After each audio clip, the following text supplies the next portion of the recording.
everybody that's popped into the live stream. Australia versus New Zealand in the second game of the blind series. I believe, Ray, that New Zealand won the toss and have put Australia into bat. Yes, yep. That'd be interesting to see what happens. The Aussie boys obviously have a bit of a taste of things this morning, chasing down the runs, but having to go and set a score now. It'll be interesting to see how they go. The way the warm-up's happening, I think there's going to be a few boundaries. The ball's getting hit pretty firmly. I'm not sure if anyone can pick that up in the background, but yep, right in front of us actually Stefan Nero. Ned Brewer's warming up Stefan Nero, and he's clubbing the ball. I think the boys played a night game here on Sunday night, and I believe the dew was quite a factor, Ray. Yes. Later on in the game. So I know that if Australia had won the toss, that they were going to bat, because they found that later on in the evening that dew slowed the ball up quite a bit. So I think that might be a little bit of a disadvantage for the New Zealand team, actually. Yeah, they could have been chasing a few less. Well, they could have been. Could have made their chase, I should say, Australia's chase a bit harder than it was this morning, because I guess it might have also been a factor this morning. It might have been a bit tricky to score early on, as the ground dried out. Ball ran a bit quicker. So it'd be interesting to see what happens. We're what's about less than 10 minutes away from the start of the game. Perfect conditions, clear blue. Oh, it's not blue. Well, it's clear night sky. Very, very dark blue, maybe.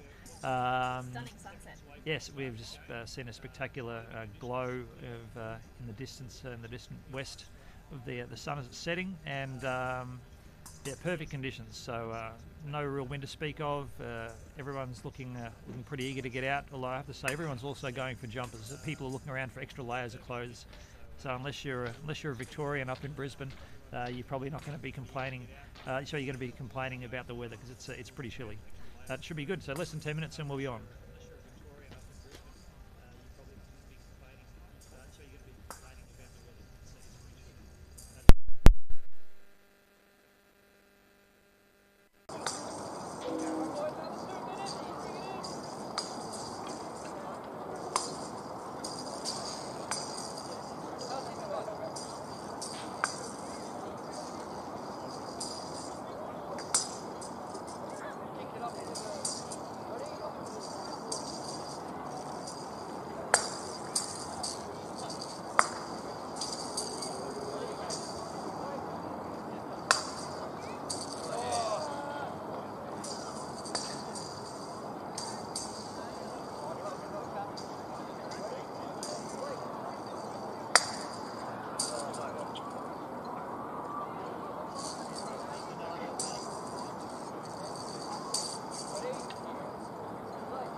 Okay, here we are, back in the middle are the Kiwis. They're getting ready.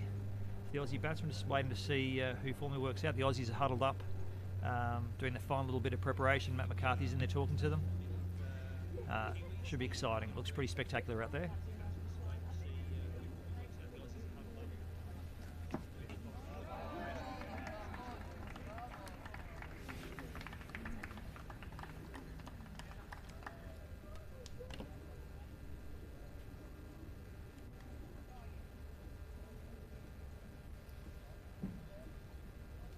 So just waiting now to see which Aussie takes out. Looks like Stefan Nero is walking out.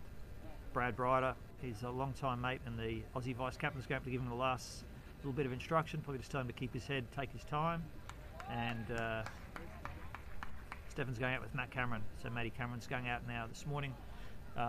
Unfortunate for Matty, just things didn't work well. Got a bit anxious for the first ball and lost his wicket. But he was certainly pretty keen to probably head out now and make sure he fixes up his scorecard for the series. So yeah, looking forward to seeing Matt Cameron get out and get in amongst it. Welcome back, Tony. So it looks like we're in for an exciting bit of a show here. If these boys do what they've been doing in training, they could be setting a really big score. Yeah, I see. Gone with a new opening combination in this game with Matt Cameron, who batted with Ned Burumega this morning, and in this game he's opening with Stefan Nero. I think Matt Cameron and Stefan have opened quite often, haven't they, together for Australia? They've done a little bit. I guess we've been starved of a lot of cricket, but they've done a little bit of it. I don't know that they've ever been in the form that these guys are in now. I think Stefan and Matt in the last few years, if we'd had international cricket, could have done some pretty spectacular things. So great to see this combination starting up, and be interesting to see what they can put on. Yeah, well, Stefan's played 8 T20 matches for Australia. Highest score of 46. So Matt glided that down to backward square leg,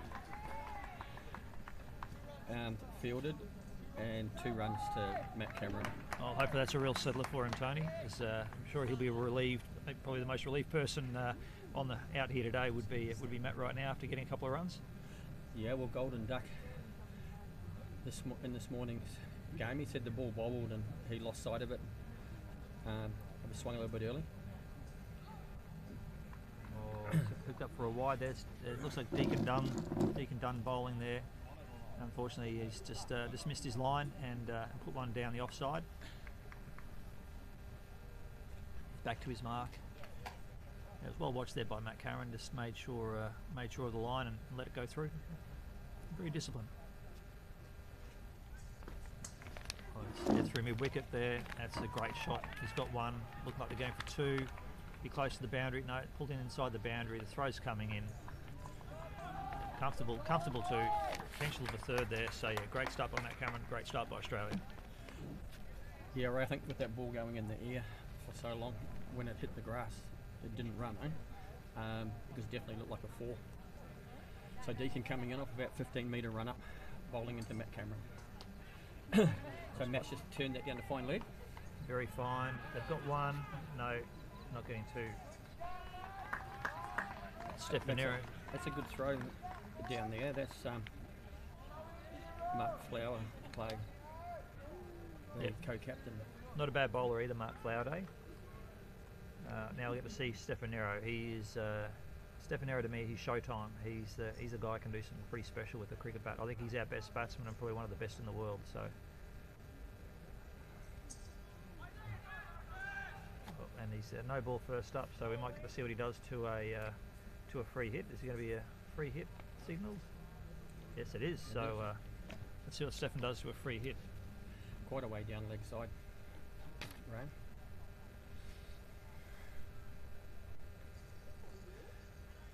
So Deacon's coming in, bowling to Nero.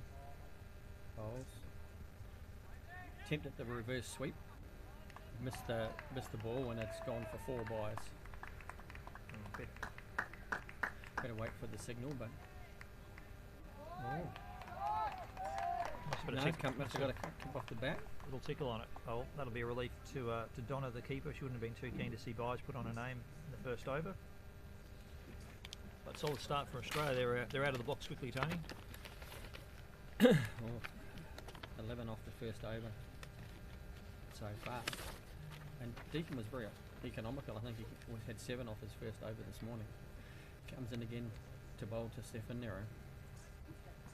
Stefan very fine edge down to fine leg. There's that Corey Heavily in the field. Solid throw in.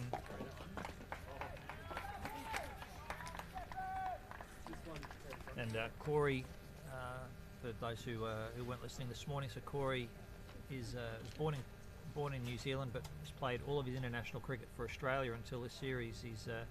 He's moved back. His allegiance is back to New Zealand, and supporting them at the end of his career. And Stefan Nero's gone the aerial route here. Big shot through to deep mid off. They've taken one. Got 2 runs there.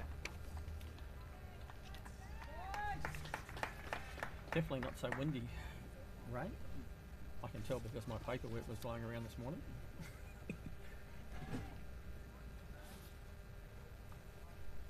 Yeah, nice still conditions. Like I'm sure, apart from the fact that it's a bit cool, probably couldn't ask for better weather. Yeah, well, 15 off the over. Good start.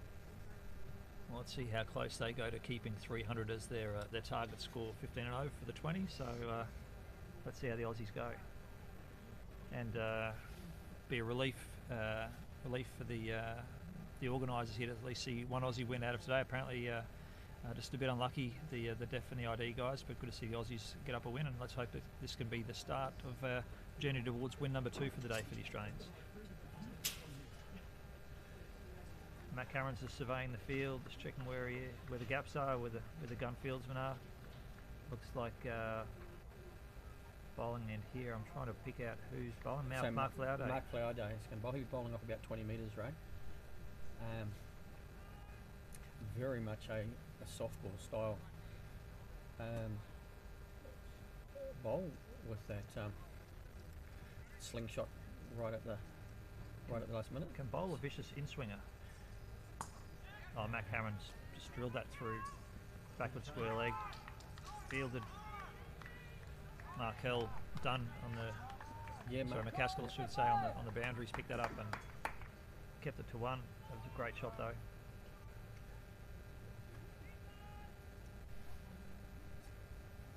So that moves Matt Cameron through to 6 off 4.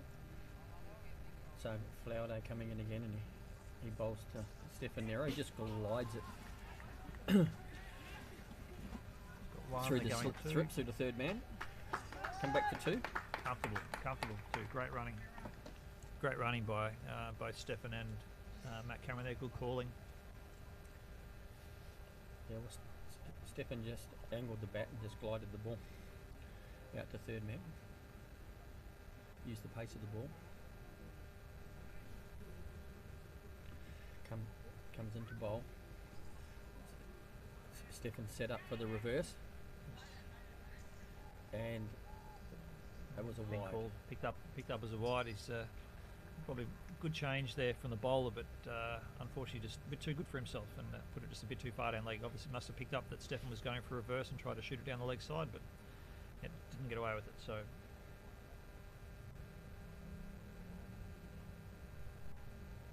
still 4 balls to come.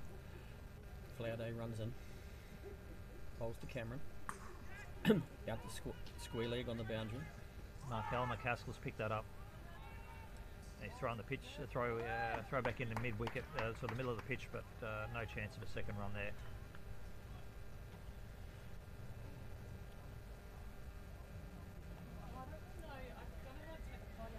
So Stefan Nero back on strike.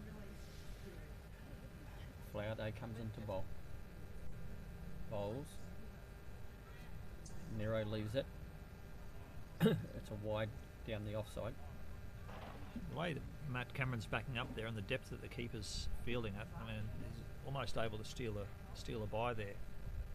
The distance he's back from the stumps.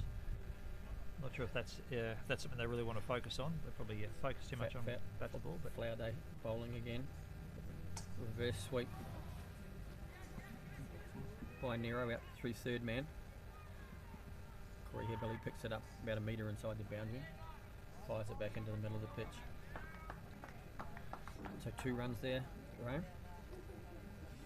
And you've got on the sideline here Michael Zanis walking around warming up. He's the next man in, but the form that these guys have started at, Tony, I've got a feeling he might be having to keep himself warm for a while. Yeah, 2 balls to come. Flaude coming in again, bowling to Stefan Nero. Swings and misses, but it's another wide, and they've run through for a bye.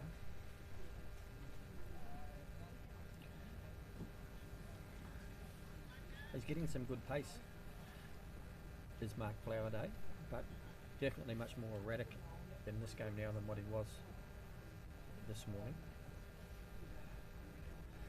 He's running in from 20 metres now, bowling to Matt Cameron. Bowls. Cameron pushes it through the covers. Fielders picked it up now. They've already come back for 2 and staying with 2.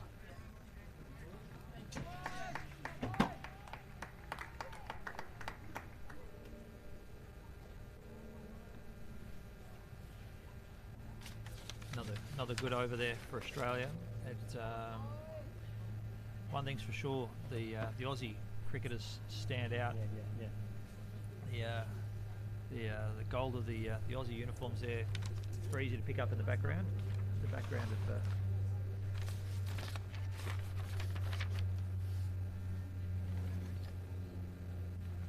looks like Deacon Dunn is going to continue on with his spell. He's coming in for his second over. He'll be keen to make sure that the second one doesn't go for 15 like his first.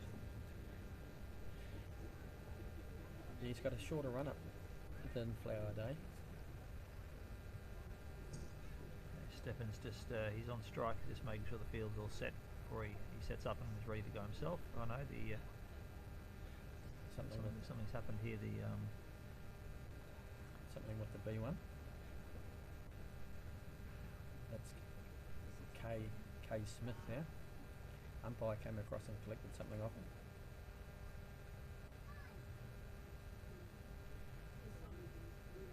So Deacon Dunn asking the batter if he's ready. Running in now, bowls. Nero plays that out through square leg. He's pierced the field, and that's going to be going all the way, I think. Yeah, that's gone for 4. Great shot. That'll take Stefan Nero through to 16 off 7.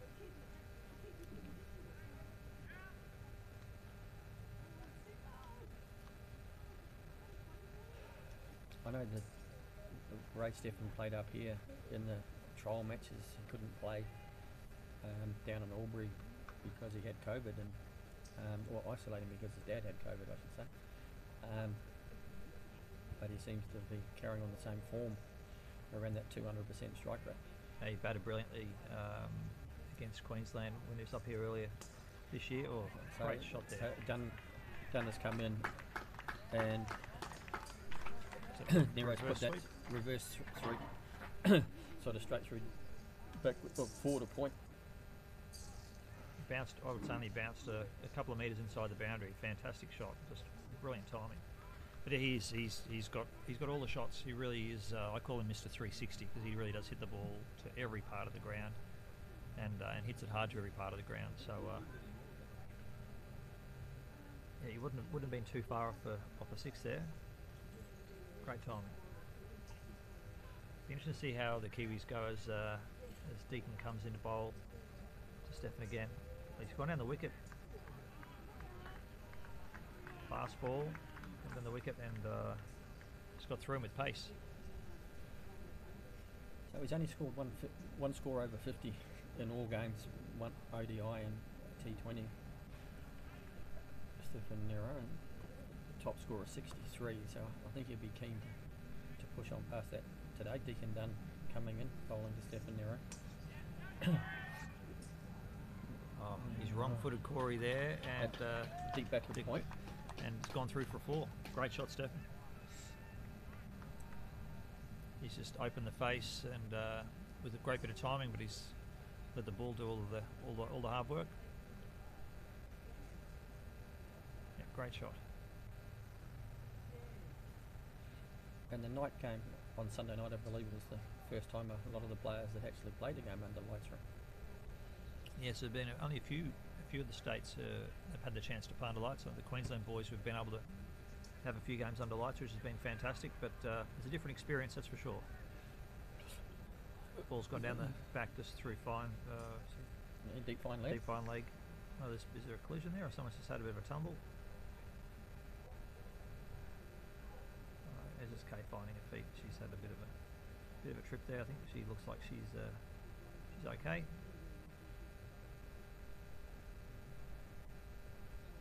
Yep, just checking on her, make sure she's fine, and see what happened to her. But ball just went through the back of Mark Flouday, picked it up down on the boundary, threw it in.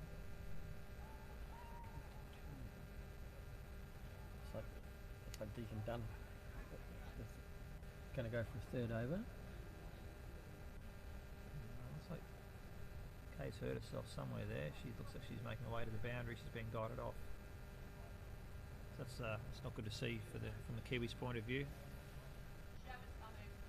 Great work from the Aussie physio there, going across to lend a bit of support. The Kiwis pretty fantastic for them to do what they did. I and everyone else thought 6 weeks ago Australia were going to be playing England. Obviously, it's unfortunate that England had to withdraw their blind team from the series, and incredible that New Zealand, Donna McCaskill in particular, but all of the Kiwis were able to get themselves here in that shorter period of time. So we're just grateful for that, and it's good to see that the Aussie team showing that and sending over support staff, physio, and a few others to check in on Kay to make sure she's all right.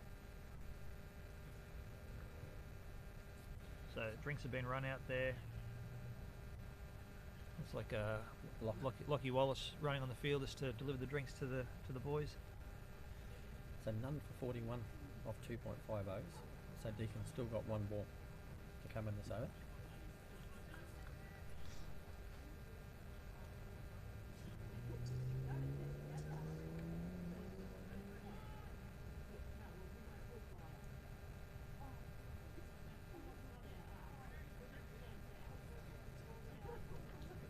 Then bowling to Matt Cameron. Matt pushes it out through mid-wicket. They've taken one. Markel picked up the ball there, decided to keep it just to one, and that's going to bring up the end of the over. So that moves Matt Cameron through to 10 off 8, and Stefan Nero 25 off 11. None for 42 off 3. I really don't think Australia could have asked for a better start, Tony. It's great to see these two guys going the way they are. Well, it's nearly 14 and over.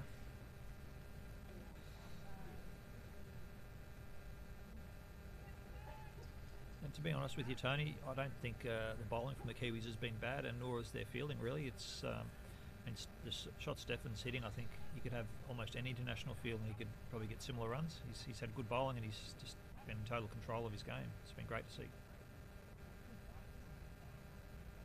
Looks like Flower Day is going to bowl another. And Kiwis keen to keep all the pressure they can on. Matt Cameron just asking where specific fielders are.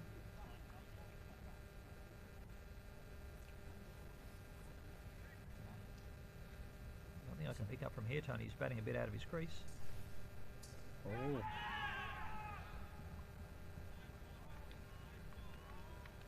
I managed to see. Yeah, that again. Just hit him a little bit outside the line. But it flustered him a little bit.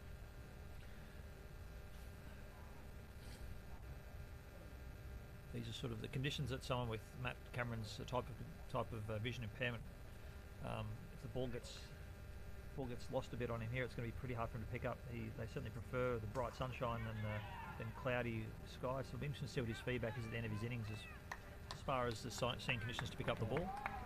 Well, he picked that one up pretty well, Tony. Yeah, played that down through long off for 4.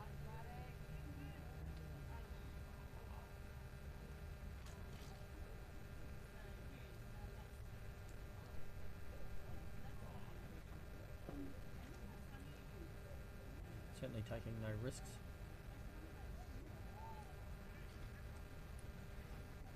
Flower Day coming into Matt Cameron, bowls. Hits that through square leg. Fielded just on the boundary. Great feeling there by Deacon Dunn. Deacon Dunn, yep.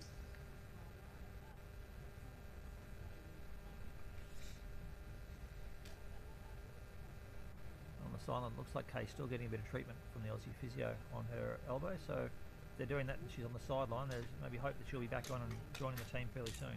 Flower Day coming into bowl to Stefan Nero. Bowls. Wrong missteps. Corey went left, the ball went right. Another 4. Yeah, backward is square leg.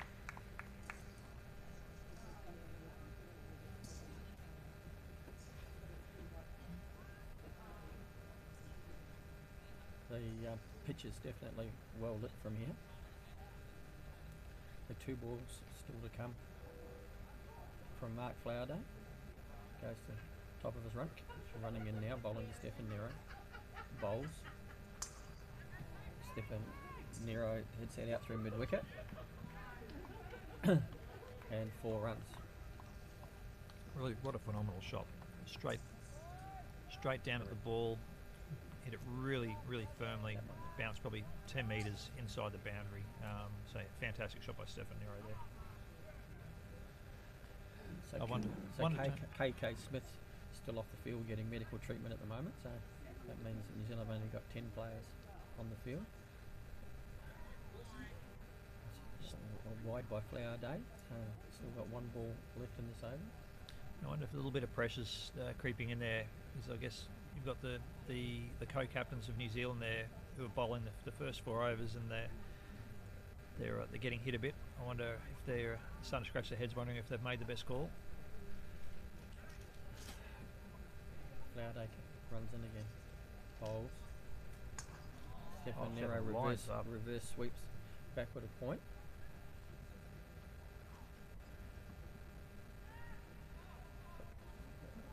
Another 4 runs to Stefan Nero.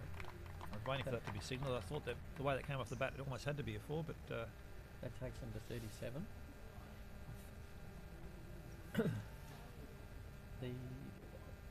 Now Kay Smith, she was one of the B1 bowlers this morning, Ray, so if she can't come back on, that means that one of the other B1s will have to take up the mantle. Oh, she's coming back on again. oh, that's great to see. That'll be a relief to all the Kiwis out there, and the Kiwis watching as well. We should put a shout out to them, all the supporters that are home in New Zealand watching and listening in. Really appreciate you joining us on the coverage, and we thank Cricket Australia for providing that. It's awesome to have all of our games live streamed. No doubt there'll be plenty of people from the subcontinent as well tuning in. We've got a huge supporter base of blind cricket throughout the subcontinent: Pakistan, India, Bangladesh, Sri Lanka, Nepal, all very strong, very enthusiastic blind cricket nations. So Markwell McCasker is coming on to bowl now. He's going to bowl Matt Cameron. Well, Kiwis aren't mucking around. They've decided that they're going to give themselves every chance of getting a breakthrough here. So their best 3 bowlers would be the 3 that have bowled today, or with Markel coming on to bowl. And but they've also got Parveen Shankar still to come. He bowled fairly well this morning. He's been pretty consistent. He's been pretty consistent as a B1 bowler. He's a very good B1 bowler. He's played for the Kiwis for a long time, and he's always been pretty dependable. Bowls. Stefan Nero puts that through to square leg. Fielder picks it up, throws it at the stumps. But Nero was home. Yeah, Matty Cameron just, I think probably still, I think he can bat more explosively than he is. He's probably still feeling it a bit after this morning. Just probably wanted to get some decent runs on the board rather than throw a wicket away early. Well, that would be a no. Given a bit too much loop there, Markel, and Did they call a no ball? Stefan has Yes, put that they have down, called a I'm no pretty ball. sure. Yeah, they've called a no ball. They've taken a run. Oh, we saw Stefan Nero try to demolish a free hit earlier. We'll be interested to see what Matty Cameron does to this. Has it been signalled free hit? No, it hasn't. Comes in bowls. Matt Cameron stands up, hits that straight through the covers for 4. What a shot. Phenomenal cricket shot. Well, he's worked a lot on that cricket shot back in Perth over the last couple of years. he likes to stand up and play that cover shot. Matt Cameron is, I think, from the time I first seen him come into the Australian team, has always been regarded as a good cricketer, but his game's gone to another level the last few years. Oh, good aggressive calling and good aggressive running. Yeah, they're straight through cow corner for 4. Phenomenal shot. But yeah, teaming up with Brad Brider in WA, I think, has done wonders to his game. Probably not going to find any more committed blind cricketer in Australia than Brad Brider. And if you want to improve your game, Matt Cameron's picked the right bloke to decide to become housemates with and practice with. So showing on both of their games, phenomenal to see. McCaskill moves into bowl.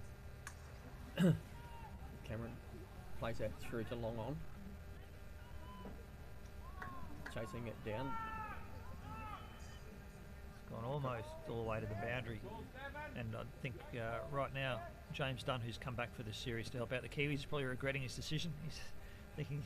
Long run for him. Yeah, it's a big run. He's still finding his way back halfway across the field to where he was.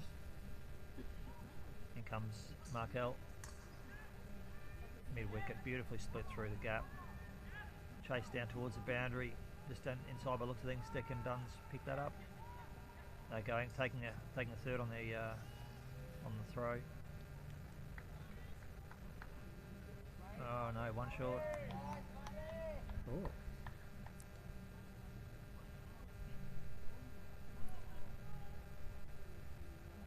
Oh, a little bit for the Kiwis. I'll be happy with that. One less to chase. So last ball of the over. McCaskill comes in, bowls. Oh, Nero swings and misses. you might have got a fraction early on that. Oh, it was he's shaking his head because he felt it was a wide.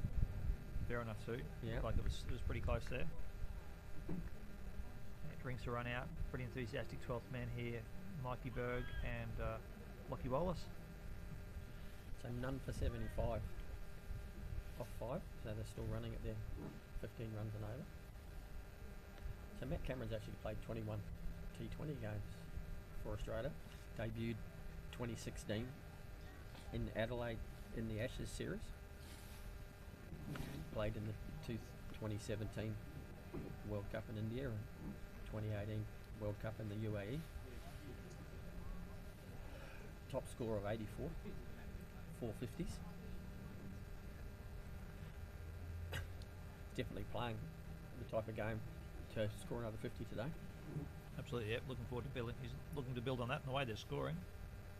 They're both a chance of getting 3 figures next to their name. I'm pretty sure they'd be. They wouldn't want to be trying to have their mind think of that, but I'm sure a little part of their brain is already thinking there's a chance for big runs here today. So keep their heads. I thought Corey Heavley's going to bowl, so this will be exciting. Corey. Yeah, Corey bowled this morning as well. Only a couple of overs. Corey comes into bowl. Matt Cameron down the fine leg. Just the 1 run. Corey bowling off about 5 paces. Pretty standard for him. It is. Be good to see. He's been telling us for years that he's a bowler with talent that's unappreciated, and we've kept him in the field. But yeah, now he's got his chance with New Zealand. Good shot there. The reverse sweep. Reverse sweep. Oh, dive at the boundary there. I think he saved that. He's acting like he saved it. So great fielding. Good throw.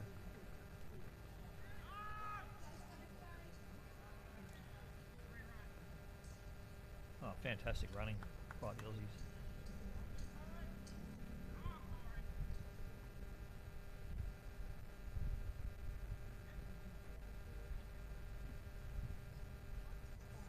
Comes Corey again. Matt Cameron's through square leg. Oh, Yeah, good fielding by Deck and Dunn. committed fielding.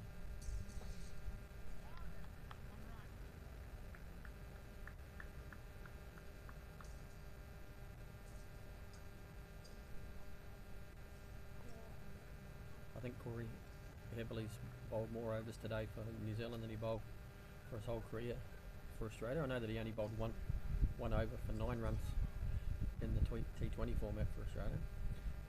Bowls to Stephen Nero. just plays it through square leg for 4. So the previous shot was just hit a bit too close to the field, and that shot is perfect. They've just absolutely split the fielders in two. They've got 2 great fieldsmen out here too, the Kiwis, so to find the gap right between Deacon Dunn and Mark Flowerday is pretty great batting. Well done, Stephen Nero, another boundary. Yeah, a fair bit of spin on the ball coming off the bat. Ray, as that ball was coming out to the boundary, it was sort of moving away from Deacon as he ran towards it. We've been praising the weather and the still conditions. A little bit of a breeze has picked up, which I don't think anyone at the ground's appreciating. Corey comes in the bowl. Bowls a Stephen Nero, reverse sweep. Lofted it.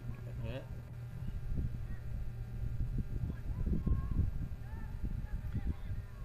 Oh, they're going 3 to throw those in the middle of the wicket. So 3 runs well run there.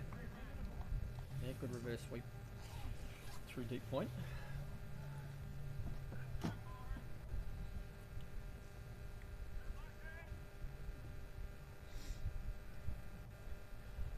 So 1 to come. Corey comes in bowling to Matt Cameron. Plays it straight back up the wicket to long on. Taken 1 and looking at 2 but sent back. And sensible to take 1 there. The throw wasn't spot on, but it was good enough to would certainly have had the batsman out of the ground if they try to take a run and hit the wickets. So that's the over. So it's 88 runs off 6 overs. So yeah, good bowling there from Corey for his first over.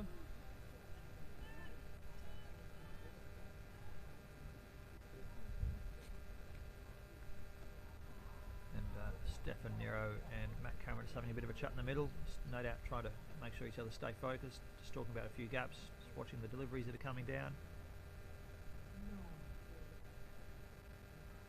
Got a change of bowler coming in here. It looks like we have Shankar bowling, so the first B1 over of the day for the Kiwis coming in. It'll be interesting to see how both Matt Cameron and Stefan take the B1. Matt Cameron on strike, surveying the field again, making sure he knows where the gaps are. The Kiwis, I guess, with their all black uniforms, with the very black backdrop, probably a little hard to pick up from that.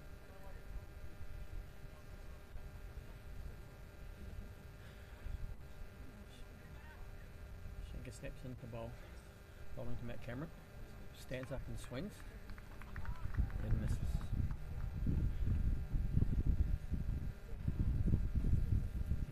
Praveen Shankar, he bowled around the wicket to all of the right-handers this morning, Ray, and then to the left-handed Michael Zanis, he bowled over the wicket. It's a nice little push through square leg. Smart cricket there from Matt Cameron. So the first shot at the ball of the over, played and missed. Second one just made sure he got down, hit the ball to a gap, and getting a 2 out of it. So good discipline play there by Matt. Solid start to the over too. You'll hear on the effects spike. Sanjay is the name most commonly used for this bowler. Steps in, bowls to Matt Cameron. Oh, he's well on target there. Matt Cameron hasn't even looked at trying to play a shot. It was probably about 5 metres to the offside of the wicket, so he didn't quite get the direction right there. So 3 balls to come. Asking the batter if he's ready. Steps in. Bowl. Oh. Full toss. Unfortunately went out to the off. Matt Cameron did pick up, but just couldn't get himself to the ball, and just lost a little bit of nerve here after 2 very good deliveries to start the over, Tony. So let's hope he can focus on the 2 good ones and not the last 2, and bring it back and get a tidy finish to his over. 4 balls to go. He bowled very steady this morning.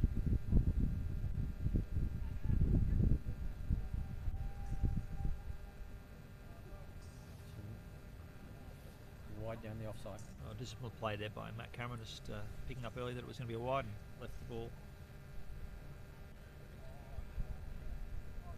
Kiwis will be hoping to find a bit more direction here quickly. Steps in, bowls to Matt Cameron, left down the leg side.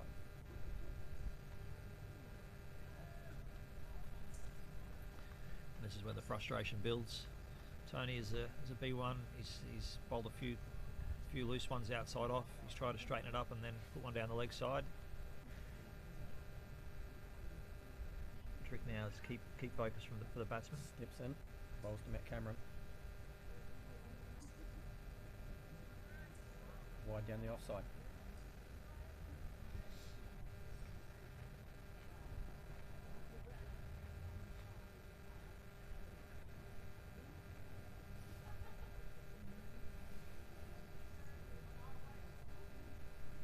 Staying focused here is the key for Matt Cameron. He's seen a few balls go past. Just needs to be ready for the straight one. Steps in, bowls, down leg side. Unfortunately, another sundry there. A little bit of frustration will be building in the Kiwis.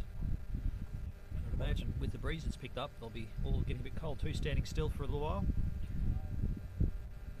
Oh, it's changing sides. He's going to bowl over the wicket now. He only had 7 off his first over this morning, so he'll be disappointed with this. Steps in, bowls. Matt Cameron steps up, hits it back, hits the bowler, and they take 1 run.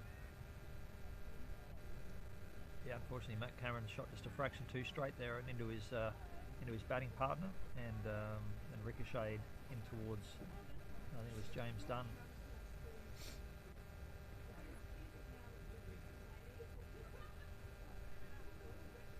Steps in, bowls to step in Nero. Sweeps forward a square leg. He's not going to get to the boundary. Well, picks it up and throws it back to the bowler's end. Good to see he's found his line though, Tony.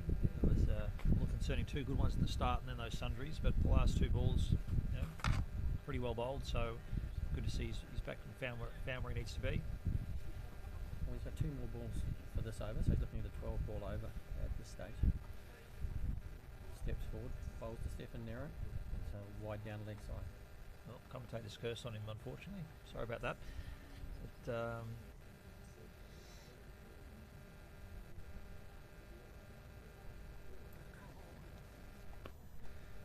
few positive words would be said to him at the end of the over to try to keep him up, because he's obviously got a job to do tonight. Might be just 1 over, I'm sure.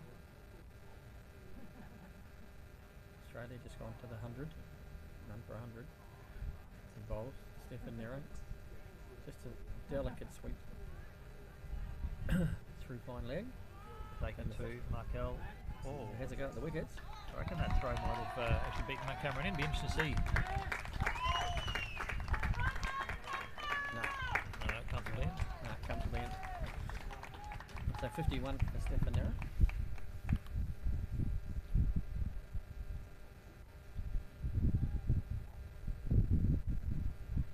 One ball to go in the over.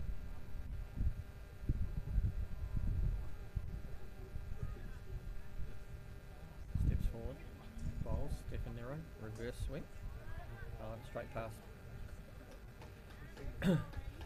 Corey at deep backward point for 4 runs. So that'll be over.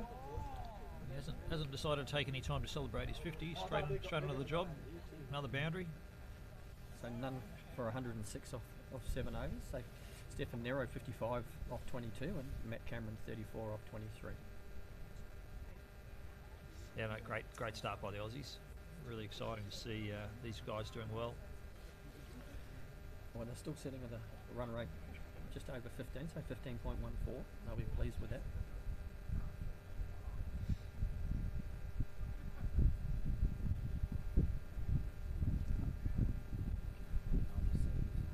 Having a little chat in the middle there. Kiwi's just working out what to do next. Looks like they bring on another B1 straight away. So that might be Andrew McDonald.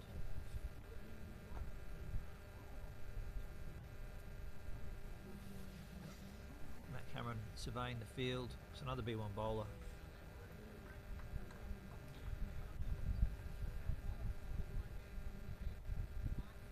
So Andrew McDonald, by the looks of things.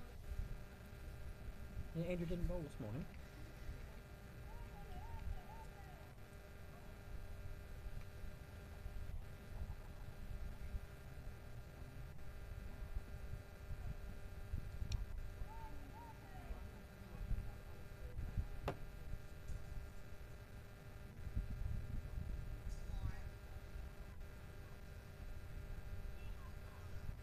Wide down offside. Very frustrating start. First up, another sundry. There's a bit of laughing happening out there between the keeper and the Aussie batsman. Good to see the game's being played in a good spirit.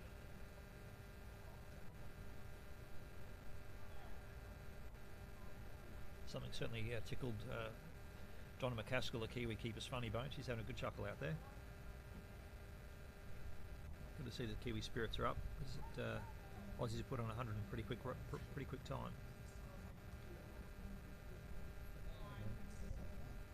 Out the other side this time, so.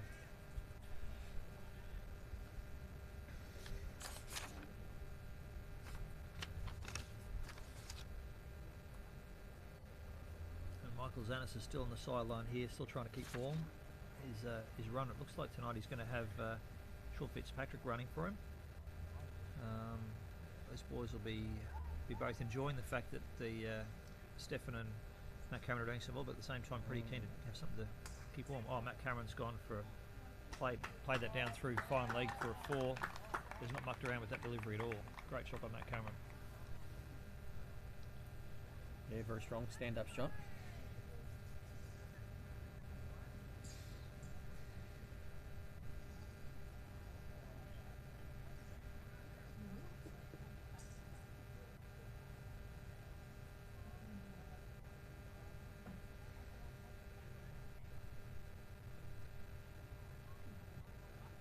Till 5 balls to come.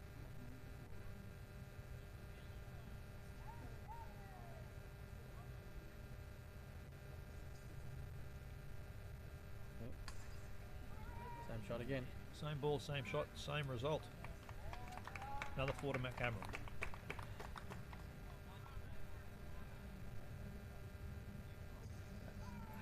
That's a tough hole to plug through there, Ray, because where do you move your field? Ball coming in, just take the ball a little bit earlier and push it to where the fielder was. Yeah. So it's that's the trouble when you're bowling someone like Matt Cameron and you're trying to set a field to him. He's got the skills to manipulate the field, and he'll just keep hitting that gap until it gets plugged. And as soon as it does, he'll find the next gap and do the same thing.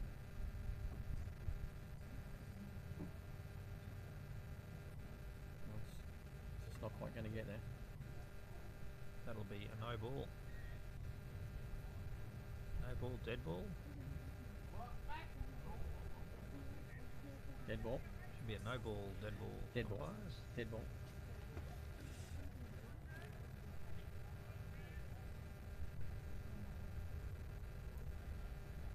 So we've had 2 legitimate balls this over, so we've still got 4 to come.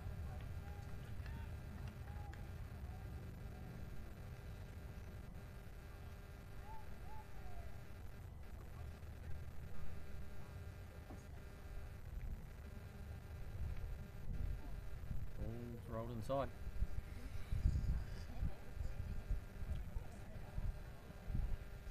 Matt thought that was going to go for a wide. Yep, getting plenty of. It rolled back inside the white line. Good to see Andrew McDonald getting plenty of encouragement from his team there, supporting him after a little bit of a shaky start.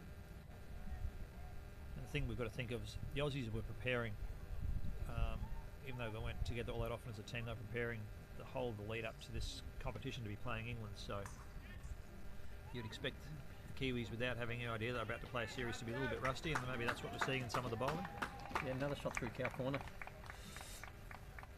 Matt Cameron. From Matt Cameron, he's got it up to 46. He's not doing much to Andrew McDonald's figures. Still 2 to come for him. Okay. Yeah, fantastic start. Fantastic start to this over for Matt Cameron. He's got to remain disciplined, which I'm sure he can. Just waiting for the field to get set up. Now it is. Here comes Andrew bowling. Matt Cameron's hit it through square leg just to straight to Mark Flouday though, just for one. And good discipline to a good ball there, I think.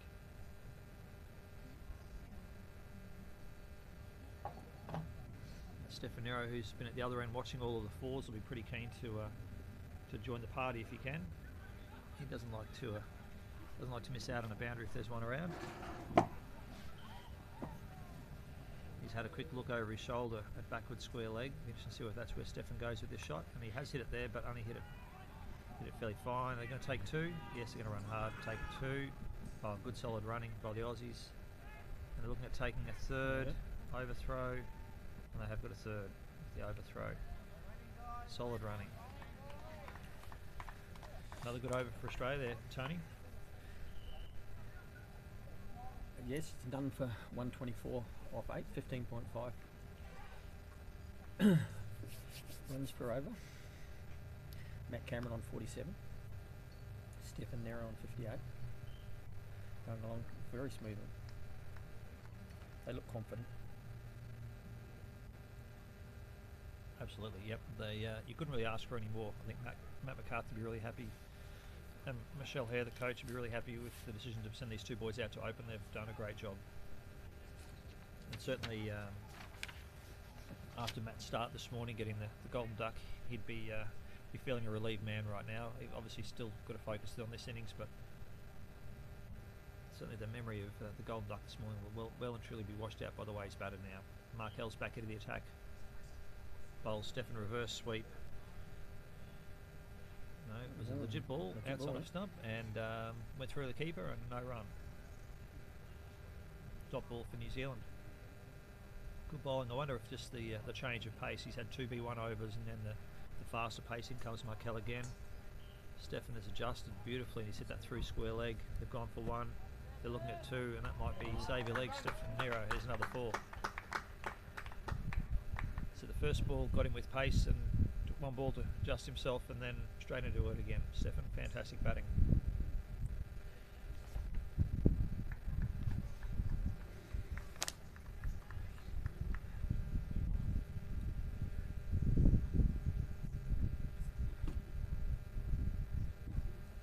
McCaskill comes in, bowls to Nero, pushes it out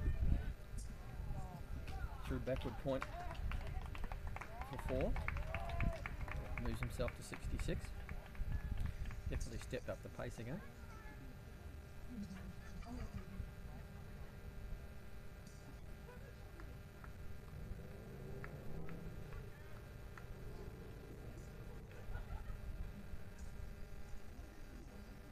So 3 balls to come in this over. 12 runs, 8 runs off it so far. Coming in at about 4 metres. Comes in, bowls to Stefan Nero. Straight at Corey Heberley. Just sort of catch. Corey sort of feel the ball out. Oh. he's in frustration. He's snatched the ball off the ground, flicked out of his hand with a bit of dew, I think, and nearly flicked it over the boundary for a 4. Lucky it bounced into his leg. Oh, he thought he had that, didn't he? He was set well for that. Yep, he had him lined up.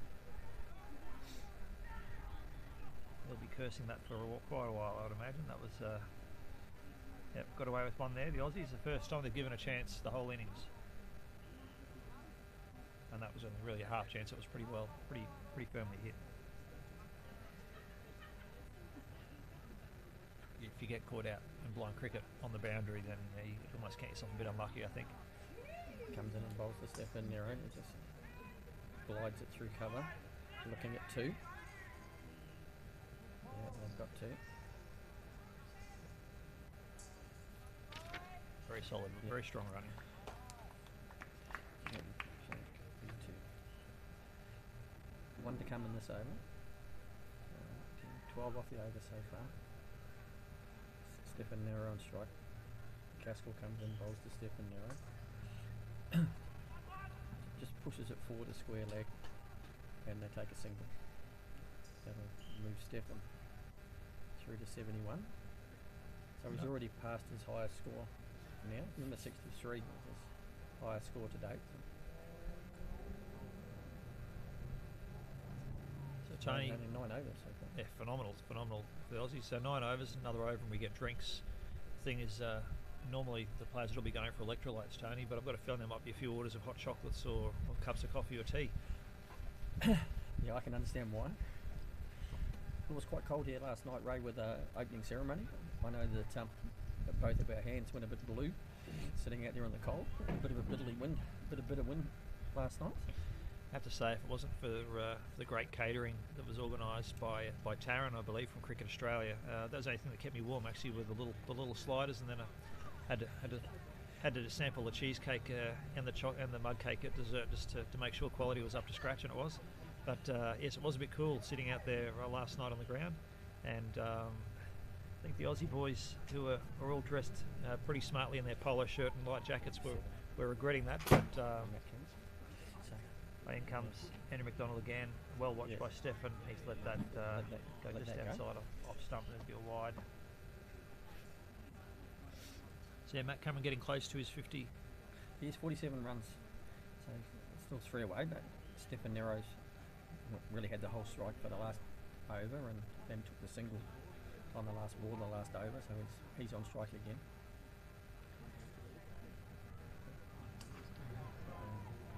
Played that straight down the wicket. Bit of a misfield there.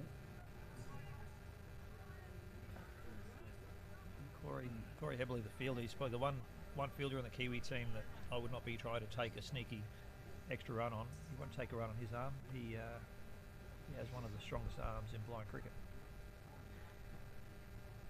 Certainly one of the strongest arms in the Kiwi team.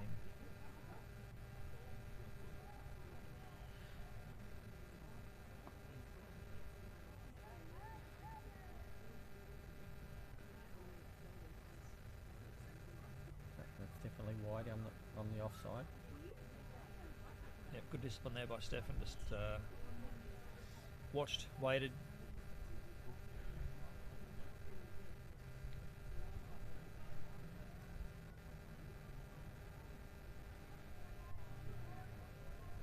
Yeah, the discipline these guys are showing is great. Certainly, I've seen plenty of cricketers in my time who'd be pretty tempted to walk out and try to get some free runs off some wider bowling, and these guys are definitely playing a team game. Oh, it's a good shot through backward square leg for 4 from Stefan Nero, so that'll take him to 77. Andrew just drifted one down the leg side there, and Stefan didn't let him get away with it.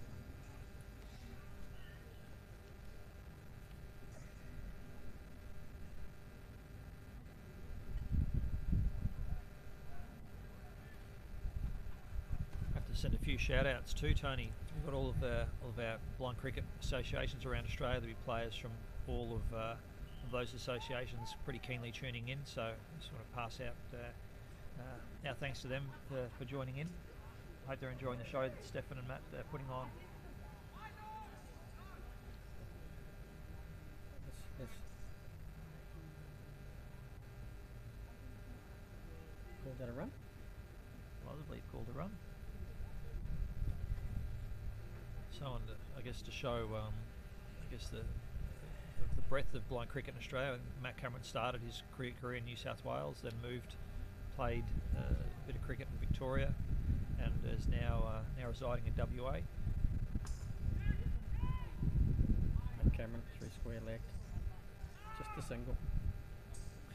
And Stefan Nero got the express trip the other way, Tony, so he fostered and developed his game in WA, and was an established player in WA, and just through universities had to move across more recently to New South Wales, and is now finds himself as part of the New South Wales squad. Yeah, I don't think he's actually played a national championship for New South Wales yet, has he, just because of the COVID? Yeah, we'll never know how things turn out. You might be able to convince him to come back before one happens. And the way that he just played that shot, you'd be pretty keen to get on the phone to him, I reckon. That was a pretty solid strut through backward square leg for a 4. Not much short of a boundary. So well done, Stefan Nero. Gee. So one ball to go in this over. Stefan Nero moves through to 82 off 34.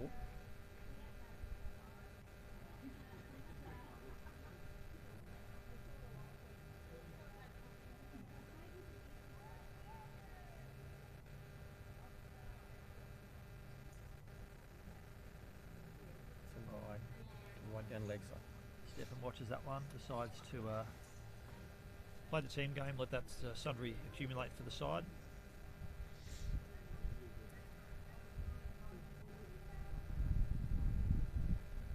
Tony, with the way Matty Cameron's going here, if he keeps his scoring rate going, he's going to be very, very close to a ton towards the end of his innings. That's straight through, straight through mid-on. Another phenomenal shot by Stefan Nero. So that'll move him to 86, and that's 10 overs, so that'll be drinks. Now, fantastic first 10 overs for the Aussies. No wicket down, and comfortably into the hundreds. So fantastic to see how the Aussies are going. 80. So Stefan Nero on 86. It's great to see him make that start. Just going out there, have Lockie Wallace has run the drinks out, just having a bit of a chat to both Stefan and Matt, just letting them know where they are at the game. Probably just encouraging them to keep their head, make sure that they stay focused and play with the same discipline they've played with the first 10 overs. Australia are putting together a really, really good total here, and certainly be a challenge for the Kiwis to track down later this evening.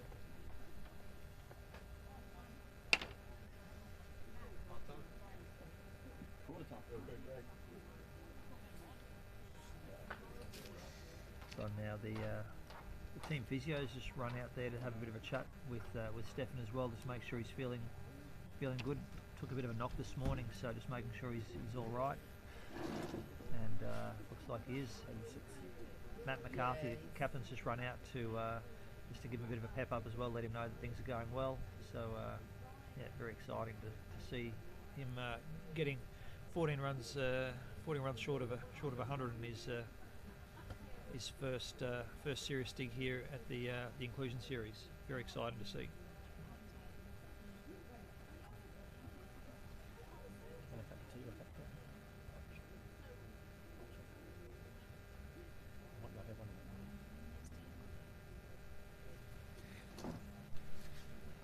I've just been given the tragic news that there's no hot chocolate at the ground.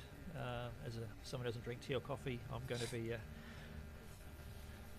got a bit of world of pain for the next little while, but it's all good. So Ray, good to see that Combank sponsoring inclusion cricket again. It's been a number of years now that's been in play. So I think since yourself and Lindsay Heaven did the negotiations with Cricket Australia back, what would that be, 2017? 2016? 2018 was our first MOU. We signed just after the last World Cup, so it was actually my birthday, I'm pretty sure. 9th of Feb 2018 was when the first MOU was signed with Cricket Australia, and through that was the partnership with obviously the Commonwealth Bank. I think have had a longer partnership with Cricket Australia, but they've moved across to support women's and inclusion cricket, which to me, I think, as a person who's played blind cricket for a lot of years, I think it's a great place for them to put their money, and let's hope that they feel the benefits of doing that, because we certainly do appreciate that support. It's fantastic to see that these guys are able to come here and represent Australia and not have to put their hand in their pocket. It's fantastic to see that blind cricket is fully funded by Cricket Australia with their partnership with Combank. Well, like you made your debut in New Zealand in 1996, pretty much paying your own way, and then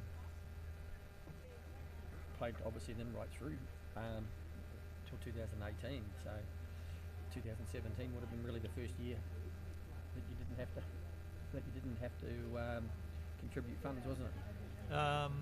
Yes, we had to. I think 18 was the Cricket Australia. Even though we hadn't signed the MOU, they had agreed to fund most of that 2018 World Cup in Dubai. I don't quite recall 17, but I do know I've got a suitcase full of receipts, Tony. If you can get hold of anybody. I think I played something close to 20 series for Australia, and I paid handsomely to play in most of those. And the thing is that, well, I sort of say that in jest, meaning there were some tours that would cost it was sort of $3,000 to $5,000 for a trip, on top of missing out on work. So it really was a huge financial burden for the players to be part of that, to be part of the Australian team, which was a really difficult thing, particularly. So I'll just pick up on that ball there. So Shanka, first ball of the 11th over, and Stefan pushed that through the covers, and a very good fielder by the B1 K Smith. Remember, she was injured earlier on in the game and went straight down on the ball there and saved 4 runs, or 3 runs because they scored a single. Was hit hard enough for a 4, so yep. Yeah, good call and great fielding. But yeah, this changes everything for us. I think as far as you know, Tony, you and I are on the board, and you and I are involved heavily in the negotiation of this last MOU, and the partnership between blind cricket and Cricket Australia just continues to grow from strength to strength. So fantastic to see that level of support coming through, and also the state cricket associations. So Shanka bowls to Stefan Nero, who plays out through deep mid-wicket, picked up just inside the boundary, back for 2. So that'll move him through to 88. There's another partner we need to mention too, and that's Lord's Taverners, or Taverners Australia as they're now called. They've been huge supporters of disability cricket, blind cricket, over a number of years.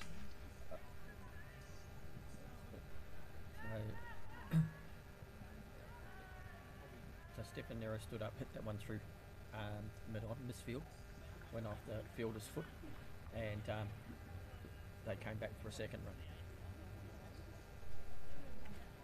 Shanker's getting through his overs nice and fast here. It's making it difficult for me to get my stories out.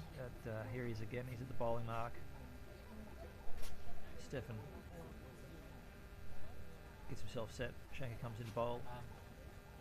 Stefan's playing down the leg side. He's hit that through square leg and just picked up on the boundary at square. The side only take one. It's hit down to McCaskill there on the boundary, and he's got a very, very strong arm. So the Aussies wisely deciding not to take that on.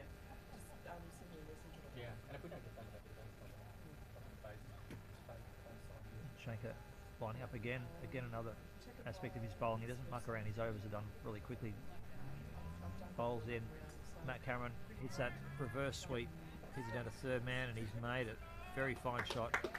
And beats Corey Hebley on the boundary for a boundary, and that is Matt Cameron's 50. So well done, Matt Cameron. Holds his bat aloft.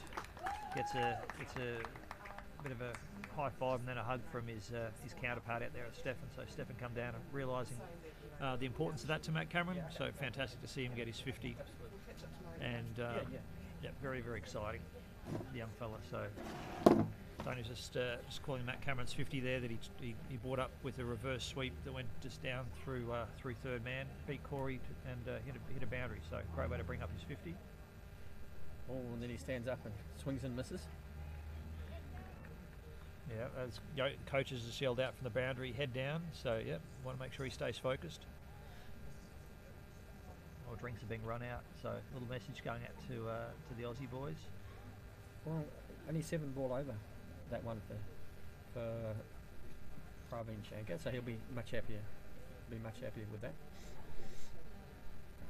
Yeah, well, the Kiwis would be too. That's probably one of the tightest overs of the day for them. It looks like just ran a drink out, so I wonder whether Stefan Nero was just feeling something a bit at drinks, and they didn't quite have a preparation ready. And they've now done it, because it's a bit odd to run a drink out only an over after drinks.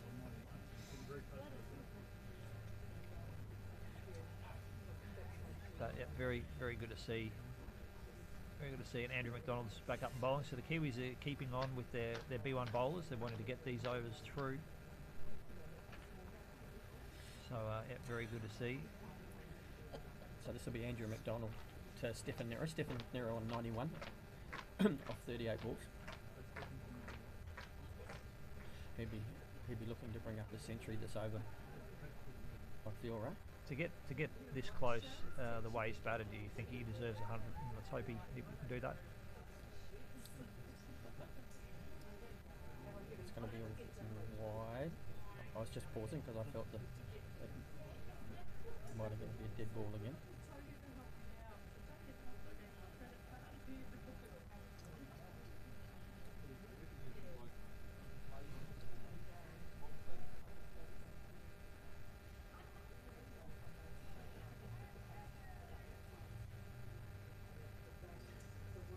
One of the bowls.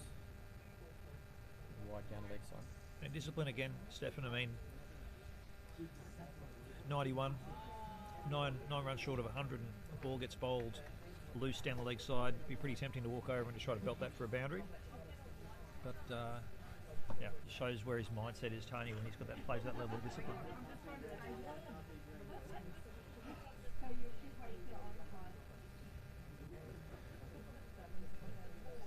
Here comes Andrew. Bowls, yeah. Oh, Stefan wasn't waiting again. That ball has gone to the boundary. Great Yep, ball. straight through backward square leg for 4. Stefan's on the 95.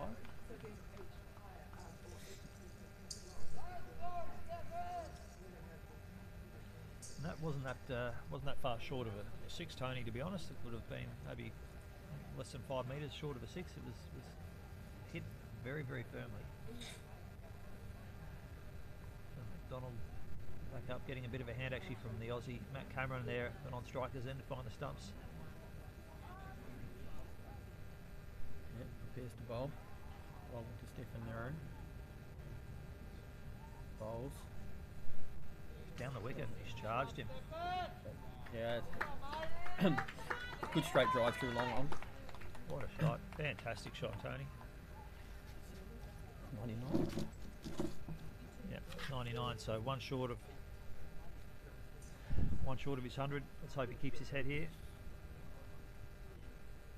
Fantastic batting, Stefan Nero. He has really hit the ball to all corners of the ground today. So let's hope he keeps his head. And here he goes. McDonald is at the bowling crease lining up. Stefan on 99.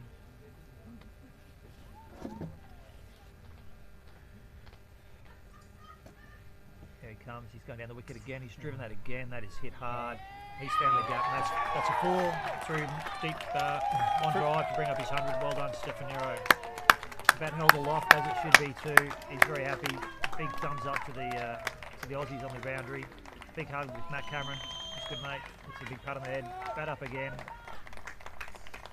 Can definitely hear his mum cheering there. Yeah. He's brought his mum along for support. But yeah, Nero, deservedly proud of his son. Fantastic performance. You really don't get too many finer hundreds than the one he's just hit then, Tony. He's taken the Kiwis apart today. Yeah, I just popped across and said to her she needs to watch the next ball. He's on 99, so good to see. Okay, head down the wicket again. He's hit that one through third man. They've taken 1. He's not going to get to the boundary. Taking 2. McCull going to the non-strikers end. Oh, that throw.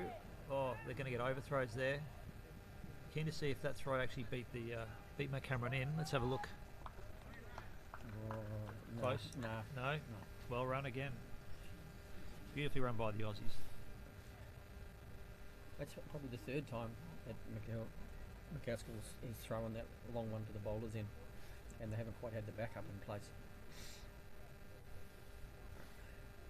Probably again a little bit to do with being probably a fraction rusty. They weren't 6 weeks ago weren't playing an international series, so you can forgive them for probably taking a few games to get themselves loose. Matt Cameron comes in, he's walked down the wicket and he's hit that through square leg. Deacon Dunn has gone for a dive to save the ball. Unfortunately, he's steered that over for a boundary. So unfortunate for Deacon Dunn. Well done, Matt Cameron. So Matt Cameron continues to move on. Tony, how's he looking? Matt Cameron 57.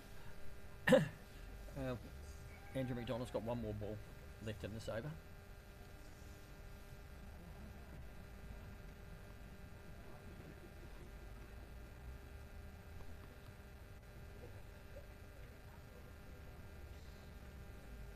Well, assuming that these guys can both keep the wickets, I guess the race is going to be on to see whether Matt Cameron can get to 100 before Stefan Nero will. That's going to go for 4. That's going to go for 4. Backward square leg. The question is, will Matt Cameron get 100, Tony, before Stefan Nero? No, that one gets that sweets. Yeah, before Stefan Nero gets his 150. That's the question. Oh, there's a bit of food being passed around here, and if someone passes food anywhere near me, Tony, it disappears. It's a melting moment, mate. Yeah, I'll take that. Well, I'm going to have one of them. Appropriate considering we're seeing some pretty hot batting happening out there. Ray, I was just going to take you back to Cricket Australia because you and I have had some a lot of dealings with them in the last 3 years, and probably the last 12 months we've certainly seen a big shift for what I would call collaboration from Cricket Australia. Cricket Australia has always been that monolith that it's, you know, we're in control of cricket in Australia and we want it done our way. I've certainly felt that the last 12 months, in particular this year, big shift towards a collaboration space. And I think that blind cricket in particular is definitely benefiting very heavily from that. Yeah, absolutely. But I think that comes too from them getting to know us better and knowing that we can be a trusted partner in the space as well. And I think we've demonstrated that in our commitment to NCICs. Deacon Dunn coming in, bowling to Stephen Nero. Misfield by the wicket keeper. They're going to go 1, coming back for 2. Let's see whether that goes down as buys, right? Wides. So it was a sundry in there. So I think we've got a really good relationship with everyone at Cricket Australia, and I think we're seeing, and our players are seeing the rewards of that in the way that communication's been going, and the events like this. I mean, they've had so much fantastic support. Deacon Dunn comes in and Stephen Nero just glides that. Oh, what a shot! Through the third man. I'm not sure if Cricket Australia are doing a wagon wheel for this game, but if they are, it's going to be a full colour rainbow. It's he's not missing too many a wagon wheel. It's done. He's hit every part of the ground, I think. Sorry if the words aren't all coming out properly, Tony. It's just a fraction cold. Deacon Dunn running in, bowling to Stephen Nero. Just glides it again, but backward a point, straight to the fielder. They're just going to get 1 run there. That'll take Stephen through to 111. And Ray, good to see Nick Hockley involved in women's blind cricket just recently in Pakistan. Yeah, I think it shows the respect that the Cricket Australia have for the game and have for all of the partners across the world. That Nick Hockley was in Pakistan to support the Australian team and actually went out with the Australian High Commission in Pakistan to inaugurate opening of women's blind cricket in Pakistan, a training camp they were having there. And fantastic, and they spent an hour and a half or so at the ground having a chat with President of World Blind Cricket, Syed Sultan Shah, and it was just fantastic respect shown by Nick Hockley there. And all the feedback from Pakistan was that obviously Pakistan's system's quite a bit different to the one in Australia. The Pakistan Cricket Board just give a certain budget to Pakistan Blind Cricket Council every year, and blind cricket Pakistan do the administration of everything. So obviously there's different systems in place, but I guess good for Nick to get that insight as comes Deacon again. Matt Cameron plays that through extra cover. Taking the single. Yep. Yes. So yeah, it's really good to see that, and I think it just speaks for the commitment of Cricket Australia to inclusion cricket. I mean, 10 years ago, I don't think you probably would see many sports going out to see an inclusion pathway sport in a different country. But here you have the CEO of Cricket Australia, probably one of the most high pressure jobs in sport in Australia, and he's over in Pakistan watching the Aussie team play and decides to come out and support some women's blind cricket. That's fantastic to see. So one more ball left in this over for Deacon Dunn. Coming into bowl to Stephen Nero on 113. Bowls. And he's bowled him on 113. Very good bowls. Stephen Nero went to reverse sweep. Ball came through very quickly. It was a great ball, actually. Really good ball. Congratulations to the Kiwis for keeping their composure, and he's bowled pretty good lines all day, Deacon. But Stephen's got the ability to take people apart. He'll be dirty. He does look a bit dirty. He's happy to have had 100, but he's probably thinks he's thrown away another 50 or 60 he could have had on the board. Could have been a really big 100 there. But fantastic start for Australia. First wicket down with the big score on the board. Well, 113 off 46. That's a good strike rate. Yeah, be pretty happy with that. I was thinking as Matt Cameron and Stephen were both bowling and the way they were batting there, that whoever was going to come in after them has really got the work cut out to keep that level of scoring up. So Michael Zanis will be feeling a bit of pressure here as he walks out to the crease. As a B1 batsman for Australia, he's played more games in Australia. Go and do that, Tony. So Michael Zanis has played more games for Australia than any other player. So it's fantastic to see him back in the Australian team again. If you could hear a noise in the background, that was Stefan's mother chasing down her son and giving him a warm embrace, which is it's very exciting. You can imagine how proud she must be to see her son go and get his first 100 for Australia. I was just saying, Tony, so Michael Zanis going out to the crease now, sort of unenviable job of following Stephen Nero and his scoring rate. That was a B1 not expected probably to contribute to the score quite at the same pace that Stephen did, but he certainly, the way he bats, he'd certainly be keen to get on with it. He scored a very comfortable 34 or 30, I think, this morning, or 36 off 30, so be keen to build onto that. So just talking about the wagon wheel for Stephen. Very even, to be honest with you, Ray. 31%.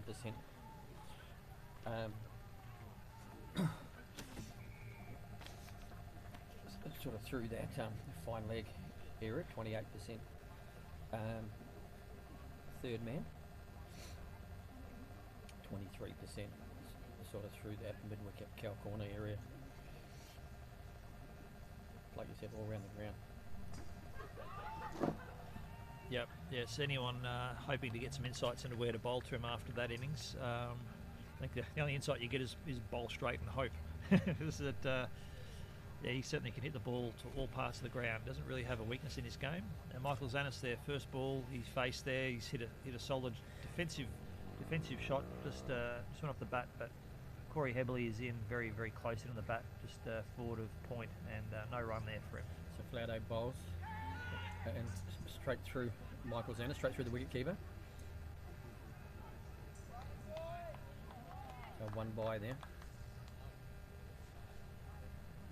Michael Zanis giving his leg a bit of a rub, like he thinks he might have got a bit of body on that. I don't think so though. It was through very fast, really, really pacey ball. And that's actually the way to infuriate totally blind batsmen, is a big change of pace. And Mark Flaudo, I think, gave him about his fastest delivery there. So Mark Flaudo still coming in off about 20 metres. Coming in now, bowling to Matt Cameron. Matt Cameron straight through square leg, straight to Corey Hebley, and they'll just take the one. Well, to be honest with you, if Corey spends too much time holding the ball, these guys are the sort of aggressive runners between wickets. They'll take him on and steal an extra run. Yes. But Michael Zanis back out in the middle. So he's played more games for Australia than anyone else. When before double runs were in place, he did a few 50s for Australia. So Michael Zanis could comfortably have a couple of centuries beside his name if the current scoring system for B1s was in play, and that scoring system is, as the bowler comes into bowl, Michael plays through point, and he's got one. They're looking at two. They probably could have had two there, but no, they decided against it. So one solid run.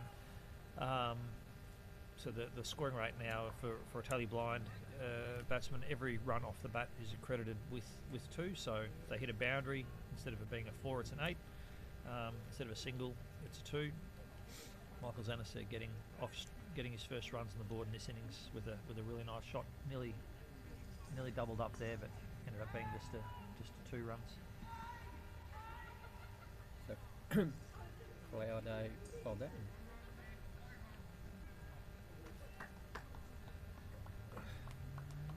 Matthew Cameron just hit that down to third man for the easy single. That'll take him through to 69. So what are your thoughts, Tony, with the way Matt's batting here? I mean, most of the B1s have bowled through, so do you reckon he's going to be pretty touch and go as to whether he can get to 100? Well, he's got 6 overs to go, and that'll just depend on whether he takes the majority of the strike and whether he tries to use the pace of the ball, or whether he tries to play the shots. I think he's done a lot of work over the last couple of years in Perth with Paolo Franconi. So he's definitely playing those stand-up shots very strongly. But we've still got another B1 over here with Praveen Shankar. So.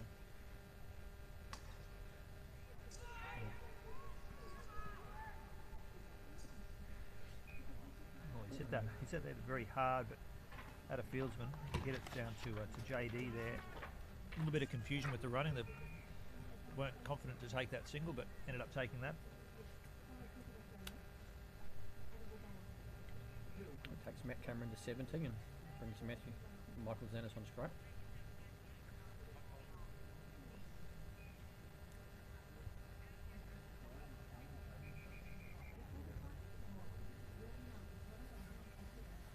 Great to see Michael Zanis back in the Australian team. In my opinion, he's been the best B1 batsman Australia's had in international level blind cricket. So good to see that he's in his mid 40s, still able to get into the Aussie team and do a good job. Be interesting to see B1 to B1 here. If Shankar has any tricks for Zanis, here he comes. Oh, Michael Zanis is that cover. It's comfortably through cover. They go for two. They'll get two. So 4 runs for those 2 runs. It's 4 runs on the board there. So beautiful timing by Michael Zanis. You really couldn't ask for better batting. And this is what he can do, Tony. He's once he's got a bit of confidence and a bit of touch, he can be a devastating batsman both sides of the wicket.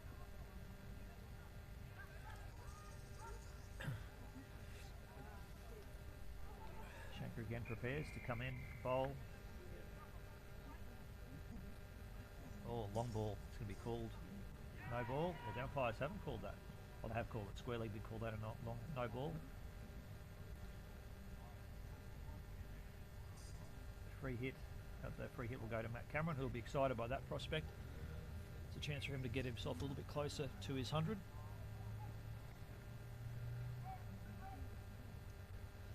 As a fast bowler, Tony, I've never really understood the obsession batsmen have with getting 50s and 100s. I know as a bowler I didn't ever want to see a 50 or a 100. Yeah, but I imagine you'd always like to get a fifer. As soon as I got 5, I wanted 6, Tony. Yes, here he goes. Matt Cameron just surveying the ground, still taking the same disciplined approach, goes through his routine, has a good look at the gaps. Going to have to generate the pace here, but he's let that go down the leg. Way down leg.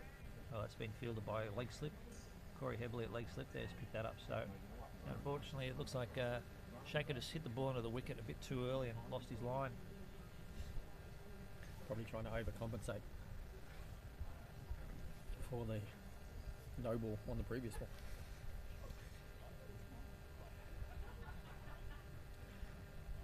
Shankar steps in, bowls to Matt Cameron. That looks like a better ball. Yeah. Oh, beautiful shot. Matt Cameron, beautiful shot. That's 4 runs. Yeah, it's through that fine leg. Fine leg, great shot. That moves him to 74. Oh, Corey Hebley threw a leg out to that one. Might have hurt him a fair bit if he had captured it. Well, to be honest, I think he was a little bit ambitious feeling that close to Matt Cameron. If Matt was going to hit a ball, it wasn't going to be just trickled off the bat.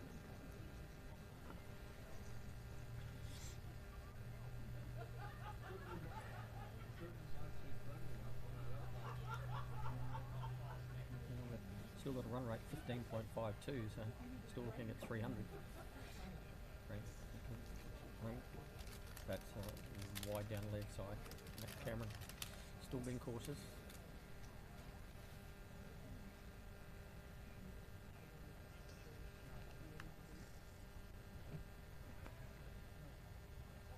Certainly has taken a very disciplined approach to this innings, Tony. He hasn't decided to lash out or do anything silly. He hasn't really given a chance. 1 or 2 times has like, a little bit lost sight of the ball, but hasn't put himself in any real danger. But he's decided to hit that ball very hard, but unfortunately he's hit it straight down the ground to Deacon Dunn, so only 1 run there. And then brings Michael Zanis back on strike. And he comes. Two balls left in this over. And just looking across at the Aussies on the sideline, I think they might have been able to almost raffle off who got to go out and run in the middle rather than sit on the sideline. The Aussie team, while they'd be warm at the thought of the runs they're putting on, they're certainly feeling the weather. They're all looking for jumpers. Shanker steps in, bowls to Zenith. Zenith down, plays it out to point, and they're having a go. That's going to get overthrows. It's going to be big overthrows. It's going to be huge. There's 10 runs for Michael Zanis there. He's got 2 runs off the bat, and then with the overthrows, the boundary, so 10 if it's scored properly. That is the risk with a totally blind batsman on the strike. If you do get a little bit ambitious with the throw, that can happen. We've had it happen. I can recall once before, the very death of a game in the West Indies. Unfortunately, it was while we were batting, and ball's been just hit a little bit wide of the Aussie bowler. It was Dave Gauze, he was a captain there, and he's had a good shot at the stumps, just missed, and unfortunately there was no backup, and it went all the way through. So 2 runs turned into 10. And they've scored it correctly, right? So that's come up as 10 runs on the scoreboard. Yeah. And umpires confirmed the same. So that's one of the few times where a totally blind cricket, you score more than the runs you'd see scored by a batsman on one delivery in conventional cricket. So one to come from Praveen Shankar. He bowls. Dennis is down on his. He's picked that up as a wide ball, and he's picked that up well too. It was a wide, so well done, Michael Zanis. Got himself really tuned into this innings. He'd certainly be feeling a bit looser after that 10. I'm sure he'd be knowing he's well ahead of the clock and be pretty keen to go and score some big runs. I think he'll be telling everybody about it. Shankar comes into bowl again, steps, bowls. Zanis is down. He's Swing and a miss. Now it's a wide. Okay, well, a little bit harsh on my early call then. It was just that it was too wide of him to hit. Shane can be pretty keen to see the end of his spell of bowling. He's had a couple of rough overs, Tony. Yeah, so got one to come. He steps down and bowls. Dennis down on his knees, swings. And just got caught by the pace. I think Michael thought it was a bit slower than that. That'll be over. I think Michael thought it was going to be a bit of a slower ball and waited a bit too long before pulling the trigger. But only missed off some by about 5 centimetres, so that's why the New Zealanders are getting a bit excited. So 1 for 239 off 15. So really sort of pushing 16 runs and over.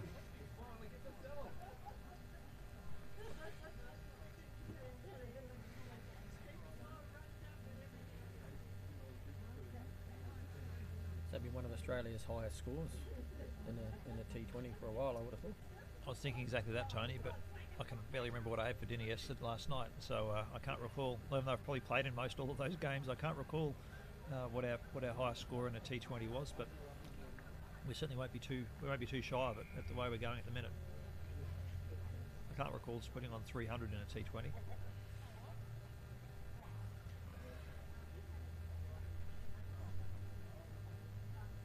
And no disrespect to the Kiwis either. I mean, I think they've bowled a few sundries, but their fielding in general has been pretty solid, I think. Just phenomenal batting by Stefan and now and Matt Cameron. It certainly was a good support for Stefan. Matt stood up now. He's hitting some boundaries, and then Michael Zanis has come in, taken up where Stefan left off. So it looks like 273 against England in the World Cup 2012 in Bangalore. You would have been there, and England scored 274, but have beat Australia by 1 run. Yep, I'm pretty sure I can recall playing in that game. I usually try to forget those ones, Tony, but thanks for reminding me. To be honest with you, we've had some really good battles with England over the years. It would have been great to have that series happen in Australia. I think it would have been a very close contest between two teams. So Matt Cameron, 4 through deep fine leg, keeps his charge going. So that'll take him through to 76. So 84 would be Matt Cameron's highest score today. So Certainly he just needs another 8 runs and he'll equal that. So he's still got 4.5 overs to get past that score. Oh, that's a wide. Continuing his great discipline, Tony picked that up early, stood away from the ball. He wasn't going to be drawn into a shot there.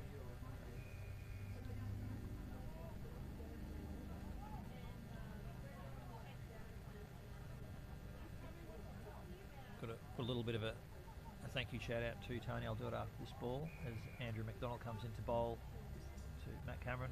Matt's walking down the wicket. He's played it through square leg. Ball hasn't been picked up early. It's going to be a boundary. It is a boundary. And unfortunately, looks like Corey heavily just a bit wrong-footed, just didn't pick up the ball early and fought to Matty Cameron. Yeah, well, it takes him through to 80. I was going to say, Tony was given a bit of an early pass. I'm doing a bit of volunteer work at Pickabeen Community Centre. I'd like to thank them. They're going to tune in tonight to listen to the commentary, but they gave me an early pass to come out to do the commentary in the game. So thanks to them for that. And it's good to see that we've got a lot of local support. A few people turned up to the ground to watch. I know what I'd be doing if I was at home and be rugged up and enjoying watching and listening to our commentary. I think. But we do thank everyone for coming out and supporting, and people can come down and support the Aussie team, and I'm sure we'd appreciate as many people as we can to come down. Corey heavily fielding that ball. Matt Cameron's hit it through square leg. Corey's fielded it. Return's gone in just a shot for one. Michael Zanis will go on strike.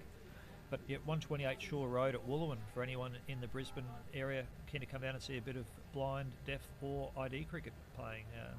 The deaf and the ID teams are both taking on England, and the blind cricket team here taking on New Zealand for this series. So plenty of great inclusion cricket action over the next few days. We've got cricket happening pretty well every day until the 17th. Just look on Cricket Australia website and you'll find details of the games. Obviously you've already done that because you've been able to tune in, but that's where the game details are. So make sure you come down and support if you can. Oh, that's unfortunate. Michael Zanis has absolutely laid into that shot, and unfortunately he's hit it right into his runner. And I would not have been surprised at all if that was going to be going to the boundary, Tony, because he hit that really, really firmly.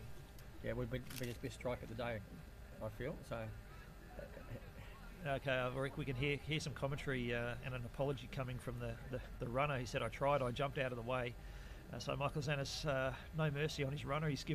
He's told him just in no uncertain terms to get out of the road. That'll go down as a bye, huh? There should be just one. Should have been 2 runs. Oh, that shot there, Matt Cameron. Straight through mid-wicket. Doesn't give you a chance to call Matt Cameron. He's straight into hitting boundaries. Another one beautifully through mid-wicket.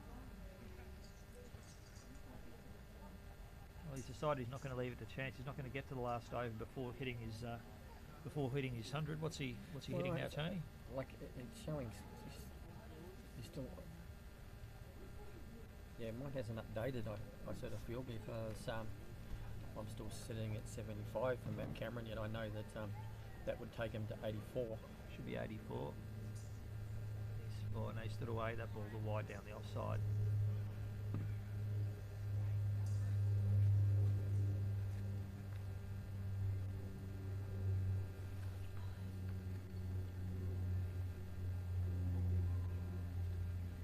Still 75, yeah. So you're probably seeing on your screen Matt Cameron 75. Well, we have him on 84, and he's just hit another 4 through fine leg. So I would take that to his highest score of 88. So Only handy thing is he's doing it in multiples of 4 for us, Tony, so we can count easily. We can just keep adding them up. Yeah, but I think for the people that are at home and watching it online, that they like to keep up with the scoring and see how it's going. So. Yeah, we've definitely got him though 88. So yeah, well done, Matty Cameron. Tony, what I thought I might do is see if I can hunt down Stefan Nero quickly to have a word with him whilst we're going, because there'll be a very quick change of innings and they'll be out fielding. It'd be nice to get a word just to hear what he thinks. He's popped over there. So. I'll go and track him down, see if we can get a word or two from him.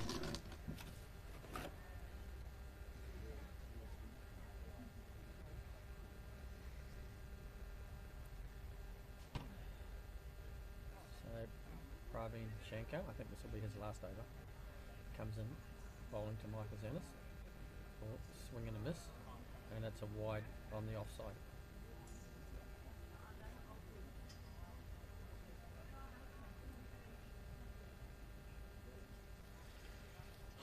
We're still showing 1 for 239 on the screen, and I'm seeing 1 for 247.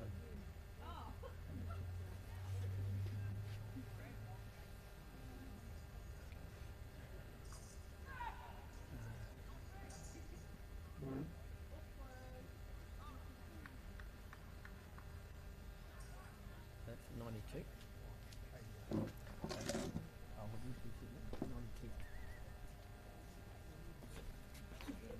92. I'm lucky enough to be joined here in the little commentary post here by Stefan Nero. Stefan, radiating heat. Tell us a bit about your knock, Stefan. How'd you feel? I felt good, yeah. Not felt very good out. It's very good out there, very cool. But different conditions to adapt to. So, but no, it's fantastic running with Matty as well. Good communication between the both of us. So, definitely props to him as well for helping me get there as well. Stefan, we noticed too, mate, the way you're batting. You seem to be able to hit the ball to all areas of the ground. Is that something you've worked on in your game? Because you don't seem to favour any one area. Yeah, no, definitely. Like since over the past few years, I've been trying to. I feel like the best players. Like all the players I've seen over internationally in Australia, the ones that hit 360. So I thought, I really need to try and work hard to adopt that into my game. And it's been a long process, but it's good to finally see it coming into fruition now. That's awesome, mate. That's awesome. And mate, when you're batting the way you're batting, you feel you're making a pretty strong stake to be the permanent Aussie opener. I think with our team, I think like we've got a lot of young talent. I think, and anyone can. There's a lot of people can play anywhere. So look, I'm happy to keep opening, but I'm happy to also play anywhere the team needs me as well. We've got a young team. A few veterans as well, but a very young team this time, so it's good to the players to try new things as well and to see what really role suits them as well. So, but I've always tried to be an adaptable player just to wherever I'm at. That's great work, Stefan. I'm sure that Matty McCarthy, your captain, would be pretty keen to have you in his batting lineup. Someone with the ability to score the way you do, mate. You seem to keep a really cool head too when you're batting. Like you have a lot of discipline in your batting. We noticed there you really keep a keen eye on where the ball is. You're not going off and not tempted to go and try to hit a few of the Australia deliveries. So make good discipline as well. It's good to see. Matt Cameron seemed to be batting a similar vein as you. You have a really good partnership out there. Yeah, no, definitely. It was good to find him bat with Matt. He's a fantastic player. He's a very cool head. We're both out there just saying, just bat the way we need to. As well, just be a bit smart as well. We're not trying to, stop trying to do fancy shots and trying to hit everything for 6, or 4. You're just trying to, a few times just play it delicately for 2 and 3. You know what I mean? So, yep. But yeah, that calmness and discipline, that's not come easy over the years. It's taken me a long time to get that. And I still probably struggle with it now. But it's something I think it's ever evolving thing I need to work on. Yeah. It's good to see that, at least noticeable. It's certainly noticed on the sideline, Tony and I were commenting on that all the way through your innings, and it's nice here to see Matty Cameron. He's approaching his 100 this morning. I mean, after approaching his 100 now, but after this morning's golden duck, he'd certainly be feeling relieved to have some runs on the board. Did you have a chat with him before he went out to bat today? Nah, well, yeah, I think after this morning, I think generally, it was a bit of obviously a shock to all of us, because obviously Matt's just such a classy player, such a fantastic player, so. No, I didn't say anything about this. Didn't say anything. I said, we just came out there and just gave us a fist bump. And he said, mate, just bat the way you need to. You know what I mean? Like he wanted to take strike. I said, that's your call. Like, it's complete. I'm completely confident in what you want to do as well. And obviously, it's great to see that he's come back and made some runs because he works really hard. And I've heard a very strong heart. And he's at 100 right now. And he's at 100 right now. Well done, Matthew Cameron. Well deserved. Hold your bat high in the air. Yeah, he's pumped. Bats up high in the air. He's going to be big swing. He's super excited. So and so he should be. So it's fantastic for Australia here. Two century makers in the day. It's pretty exciting. So yeah, no, definitely. But no, it's huge props to New Zealand as well for coming out with such little preparation time as well. 5 weeks as well. Obviously, without them, we wouldn't have a series, obviously. So, it's really, really appreciative of them coming out here to play us. International cricket's good for both teams as well, and good for Australian, blind cricket and New Zealand blind cricket as well. So absolutely. I think the way that the Kiwis bowled, I mean, there's been a little bit of occasional loose bowling, but generally they bowled pretty well. Like there've been some, you did face some pretty good deliveries there too, I have to say, and their fielding generally is pretty sharp as well. I mean, conditions are not exactly easy out there.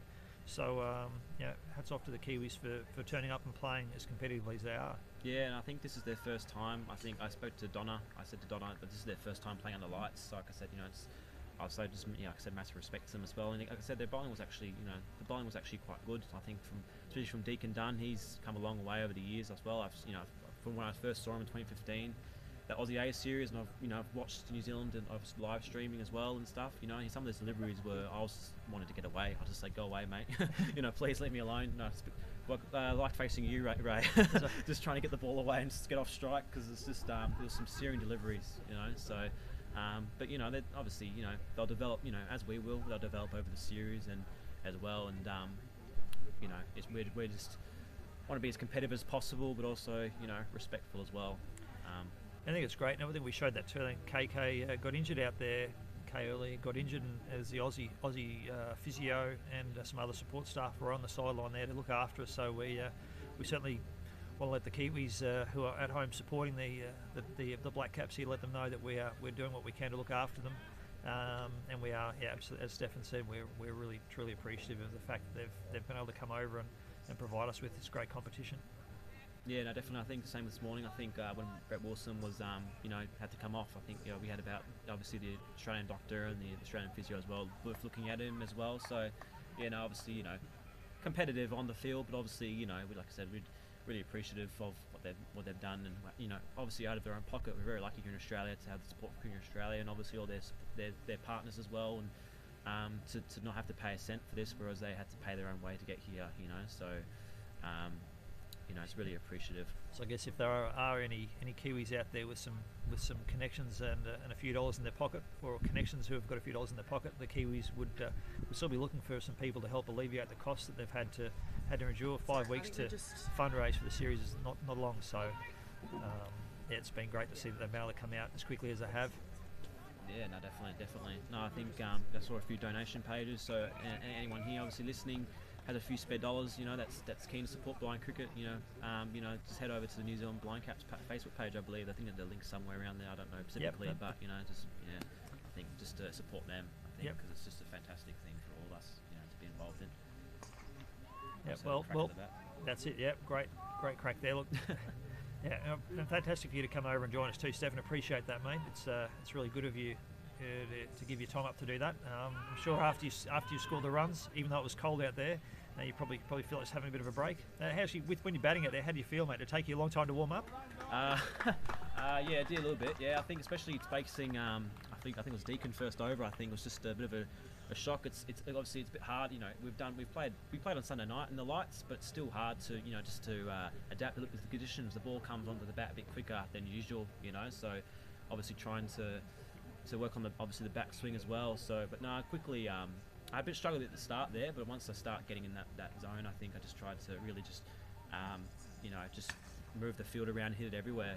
So it's good to have something like Matt out there to be comfortable with as well. So, and mate, looking at the ground, you mentioned the lights. The lights are amazing. So this fantastic facility at Norths here. I mean, hats off to them firstly for having such an awesome facility and making it available to us to play our series. Any thoughts on the outfield and the main deck? It looks like a pretty nice outfield. Wouldn't be too many bad bounces on there, I wouldn't think. No, it's beautiful. It's absolutely beautiful. Like I said, really appreciative of this facility. This facility's been fantastic. Even the change rooms, everything. It's top tier. We play in this ground twice today. I think we play on obviously another ground. Oh, Shotgun Cameron, by the way, he's absolutely clubbed that. Yeah, nice. Right down the boundary. Just unfortunately picked out a fieldsman. But nice shot there. But obviously it's just fantastic facilities, and the ground staff as well. They've been really good. You know, obviously we've seen them around, and obviously making sure the pitches are always ready to go. Obviously with blinds, ID, and deaf on on similar pitches. So it's good to see that, have that support as well. Because this is for us this is a fantastic opportunity. From struggling to sometimes get turf wickets as well, to play on this is just beautiful, I would say. I guess it's a thing that people mightn't realise, Stefan. Unlike cider cricketers, guys in the deaf, the ID team, or anyone playing locally, I mean, people are typically associated with local cricket clubs, and you've got access to turf wickets and sometimes turf training wickets.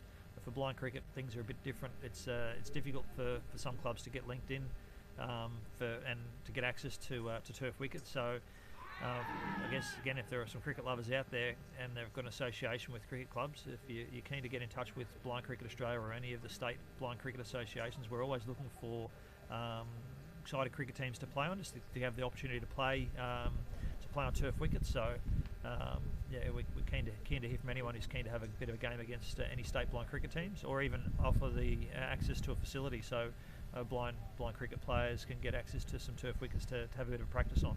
Yeah, no, definitely.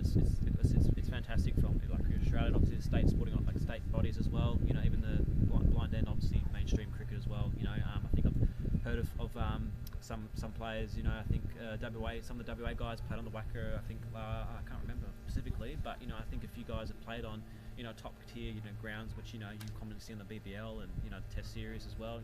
Summer and stuff. So. I think it's important to establish those relationships with your local cricketing groups as well. To get those kind of access to those grounds, because it is very difficult. So. And obviously, Stefan, we've got this series here, but you got one eye on the World Cup in India at the end of the year. You're thinking you started putting thoughts towards that and how Australia's going to fit in there. A few of the other countries have had a bit of a head start on us as far as international cricket, and this series is going to be the big prep for that go of the World Cup. Got any thoughts about getting to India?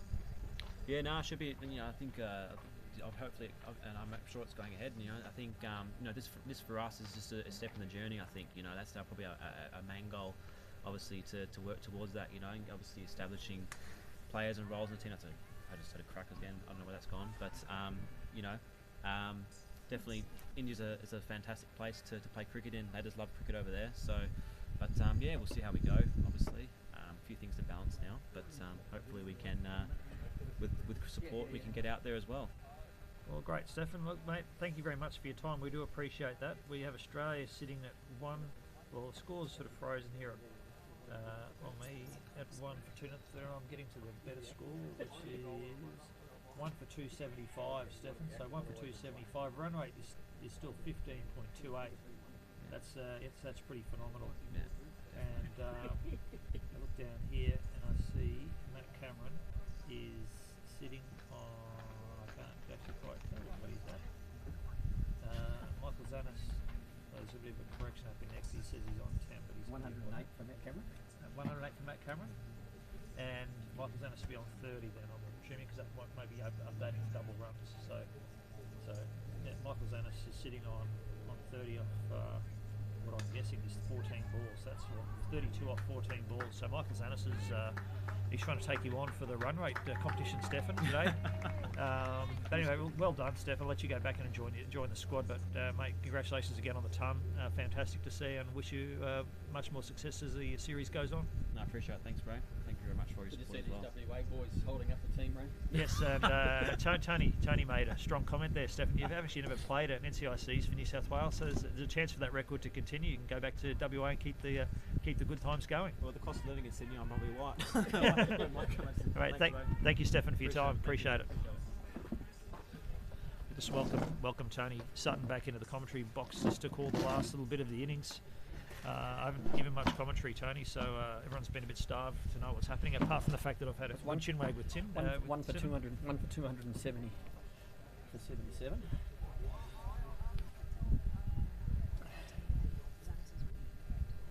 Yeah, 109 for Matt Cameron and 32 for Michael Zanis. Very good partnership, 71 for the first two. So great to see. Great to see Michael Zanis going hard. We missed it. Missed the run out. Oh.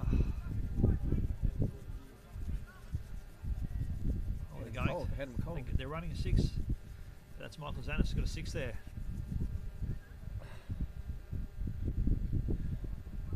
It's waiting for the umpire to score. That should be 3 on the 3, which will be doubled up to a 6. Phenomenal.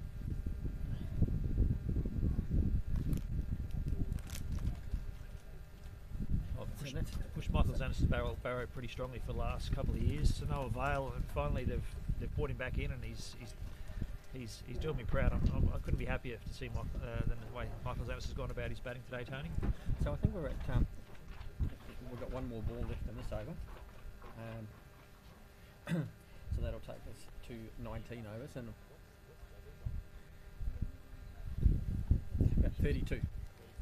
Yeah, Michael Zanis on 32. The team on the sideline getting excited. I think he'd be close to a 50, but not quite there. But still, he's going pretty hard. What's his 15 balls or something? Oh, it is. Yes, 32 off 15. So very similar to his run rate this morning. Just like that.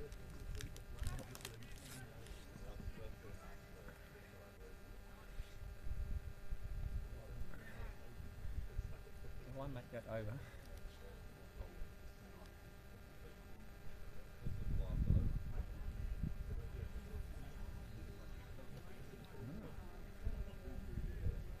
So those runs before mustn't have been off Michael Zanis, a 3 they ran. I thought that they'd run a 3 earlier.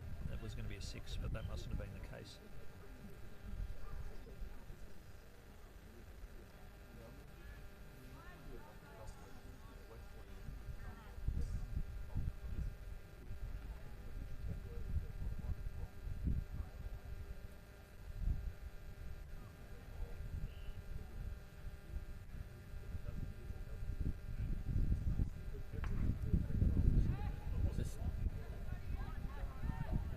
JD bowling, is it?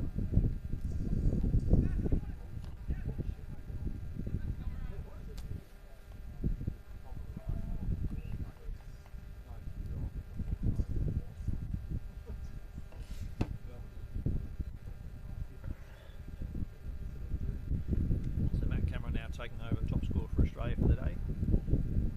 I believe maybe it's on 114. Just not too sure whether the scoreboard is updated. Oh, hit that hard and straight, 2 straight though, and straight into James Dunn, the bowler. It's good that as a bowler that you stop those runs, but it's no fun having to stop them with your body. Yeah, a bit of pain there.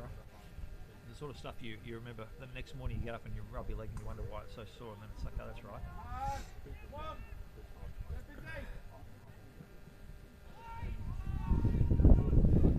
Matt Cameron's staying busy out there. He's pushing Sean Fitzpatrick pretty hard there for the runs. He wants to get every run he can. You can't blame him. So the reason that the scoring is no longer working for those that are watching the streaming is that when Michael Zanis scored the 10 runs, my cricket scoring system didn't like the 10 runs, and then it took Michael off strike, and so they couldn't add any more scores into the system. Matt Cameron pushing hard. He's run 1, he's run 2, he's looking for a 3. They're going to take the arm on. He's taken the arm on, and he's not there yet. He's there now. Well, that was Just a better throw. yep. He would have been out. So what did he run? So that'd be 123. So that.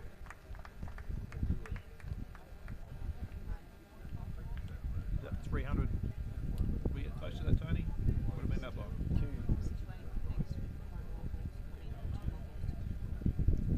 Oh, it looks like The the umpires have called. So he must be a couple of balls behind.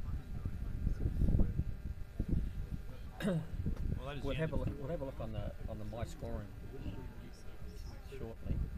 Well, one thing we can talk about now, though, Tony, is we can talk about Stefan and Matt Cameron, 2 centuries in a T20. You can't ask much better than that if you're an Aussie fan. So I'm not too sure whether it's going to be 296 or 299. I think it's if they scored 3 on the last delivery, then it'll take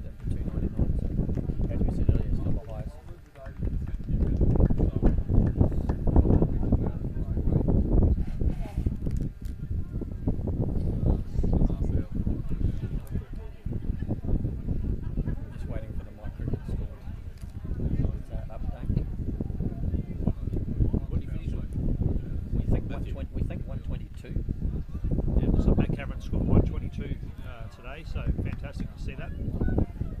Matt Cameron's dad's pretty keen. So Matt Cameron 125 and Australia 1 for 300. Okay, great. And Michael Zanis, what did he finish up on? Is that working that out yet? Is it 40. still? We think 40. We think. Yeah, because of we're just adding the raw scores Yep.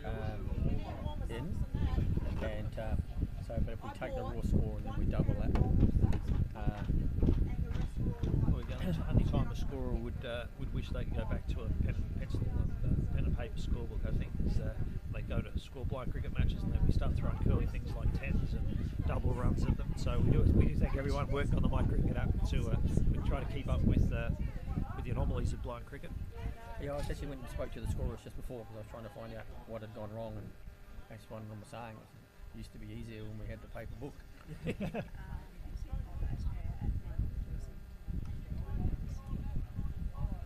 Okay, so the actual score from a My Cricket is 1 for 317. 317, fantastic. So I was waiting for. I've got a funny feeling. So Can I talk? play resumes at 8 p.m, so 7 minutes. So we'll go off air for a while and we'll see you back in 7 minutes. That sounds great.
Australian scorer.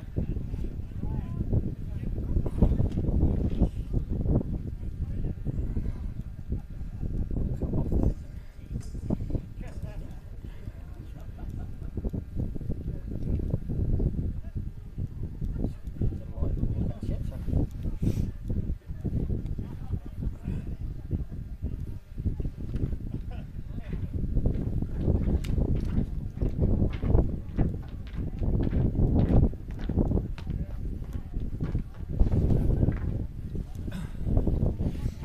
So I'm not too sure what everybody's seeing on live streaming, but I think you're seeing that Australia has scored 317 off their 20 overs, with Matt Cameron scoring 125, Stefan Nero 113, and Michael Zanis 36.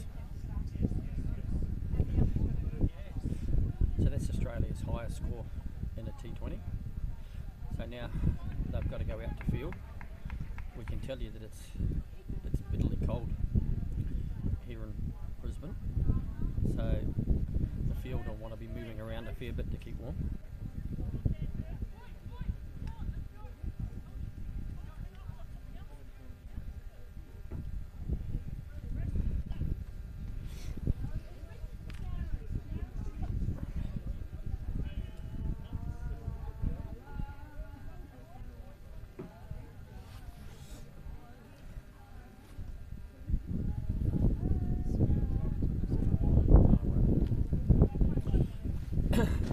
So Ray, we're just waiting for the scorers when they push go for the next innings, Okay. and then the screen will light up again. Yep. Yep. I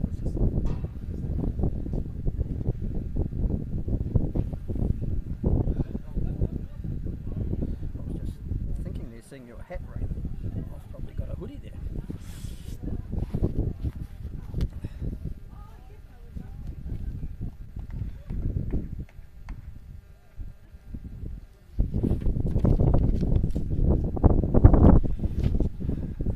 So New Zealand have gone out with the same opening combination of Corey Heberley and Mark Flowerday.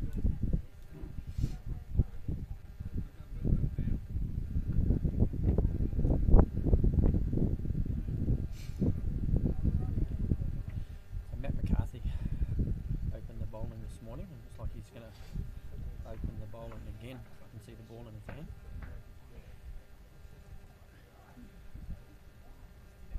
Which means Stefan Nero will be keeping.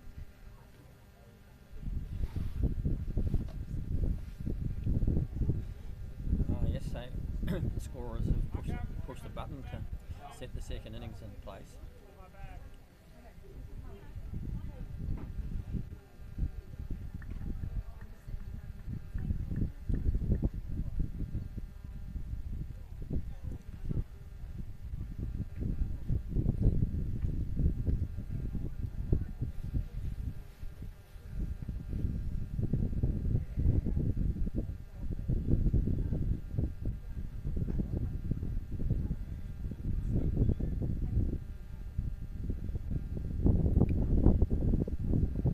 Field getting set, still not in place.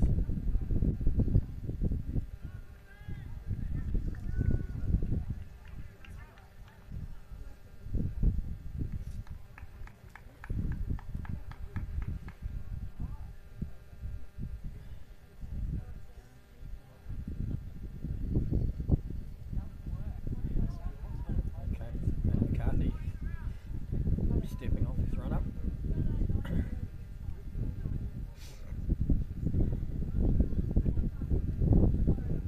Umpire's asking the scorers if they're ready to go.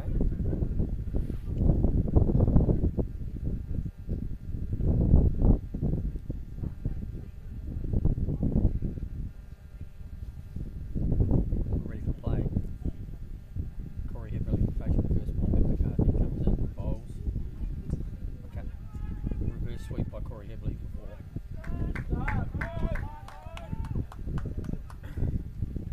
So 4 runs off the first ball of the over. Well, if the Kiwis any chance of doing anything today, Tony, it's a start like that that's going to help. They've got to have that attitude all the way through their innings to bat aggressively every ball. Look, can tell you one thing, Tony. I was out there just in the break just to check out the middle, and it's no warmer. McCarthy bowls again. Heavily second reverse swing. Oscar picking that up at backward point.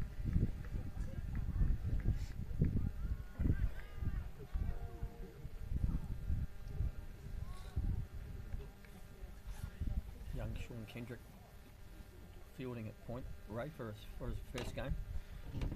Yes, super exciting to see the young Sean, is it young Queensland B1, youngest player in the team, having his opportunity to debut for Australia tonight.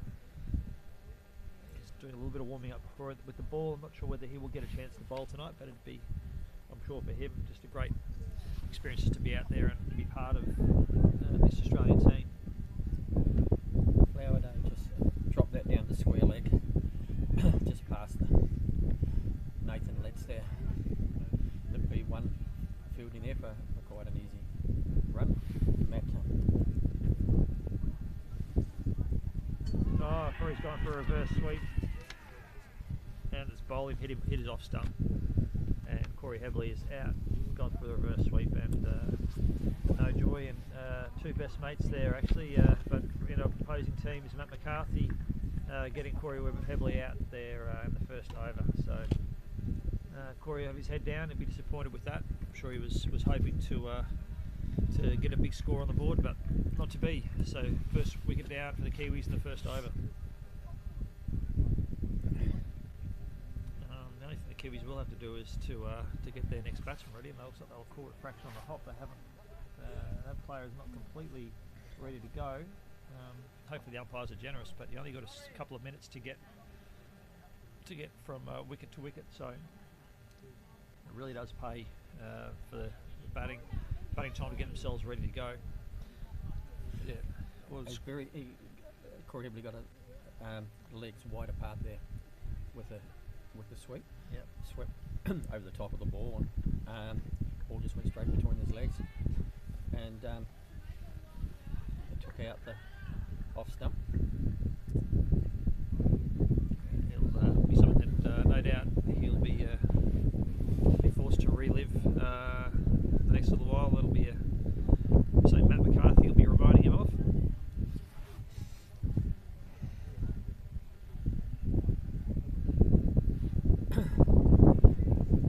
So 6 runs of this over. McCarthy last ball of the over. Team feel the ball coming in, Tony. Everyone's coming right into the bat, giving himself every chance to get another wicket here. I'm sure Matt would love to get 2 wickets in the first over.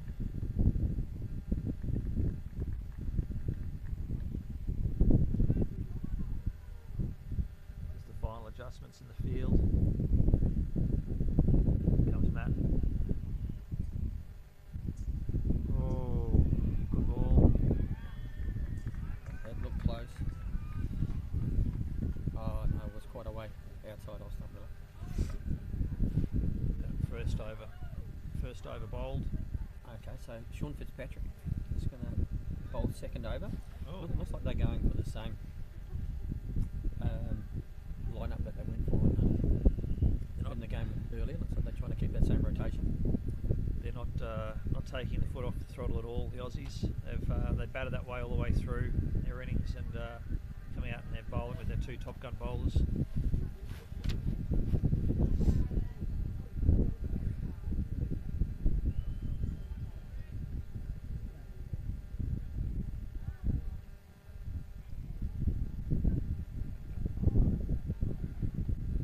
Okay, so Flower Day facing All the pressure on him now. Fitzpatrick off about 15 metres, comes in and bowls.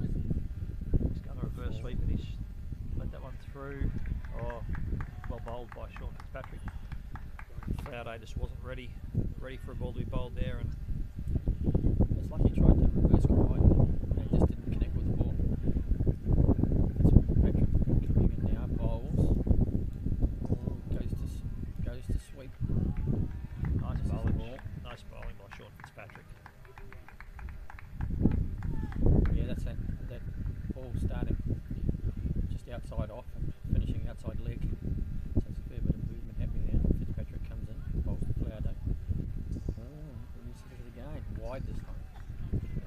Tony, I also have to say I've had the pleasure of coming up to the recent training camp in Brisbane to support the bowlers, and the quality of these young bowlers coming through is pretty good. I mean, they're really eager to learn and work on their game, and Sean Fitzpatrick is one of those guys, you know, getting his chance now to this series to come in and, you know, bowl at the top of the order. And he's doing it well.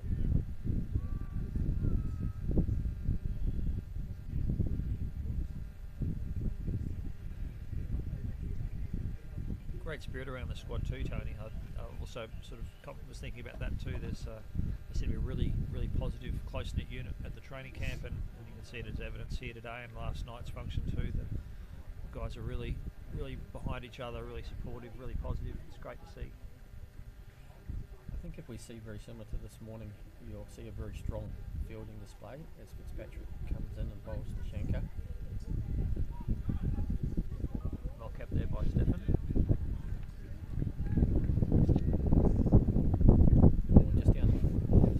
Down leg side. 2 balls left in this over.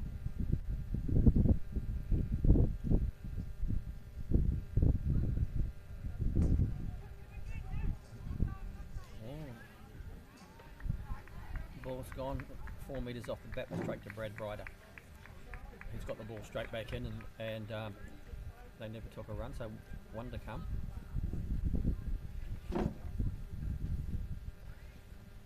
Very tidy over to back up Matt's wicket in the first over, so a really good start by the Aussies here.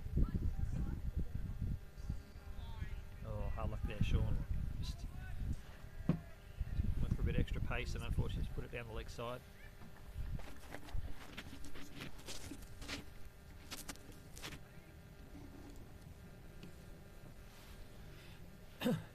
Here's that we're picking up a bit of wind ray with the broadcast. So. Well, I can certainly tell you I can feel it coming through.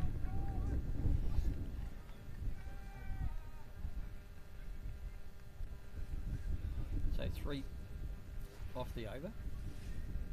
Sean Fitzpatrick will be happy with that.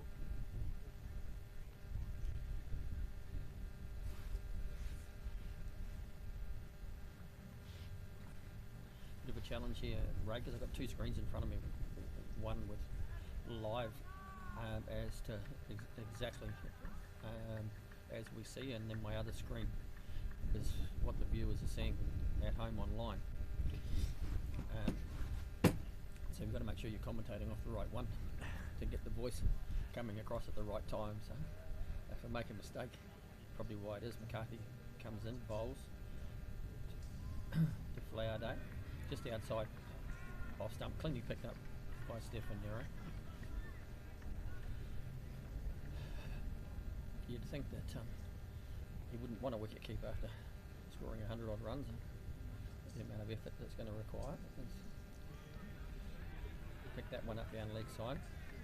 Certainly the pace that Matt McCarthy's bowling, you're going to be slow to the ball. You're going to be seeing a few byes credited to you, which Stefan wouldn't want. So yeah, he's certainly being asked a few questions here.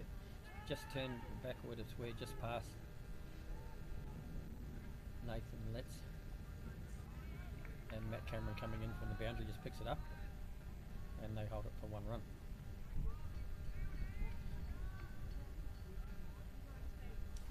So 1 run off the over, 3 still to come.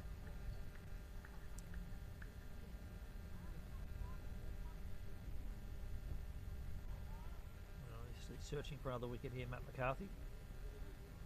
Just tinkering with the field. Praveen Shankar on strike, Matt McCarthy bowls. Oh, great shot. Well.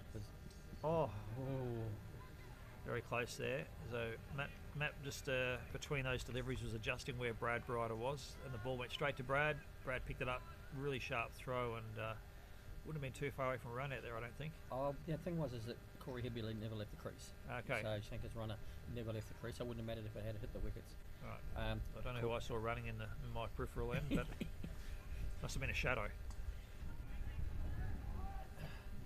Just backward a square, turn it backward a square leg, and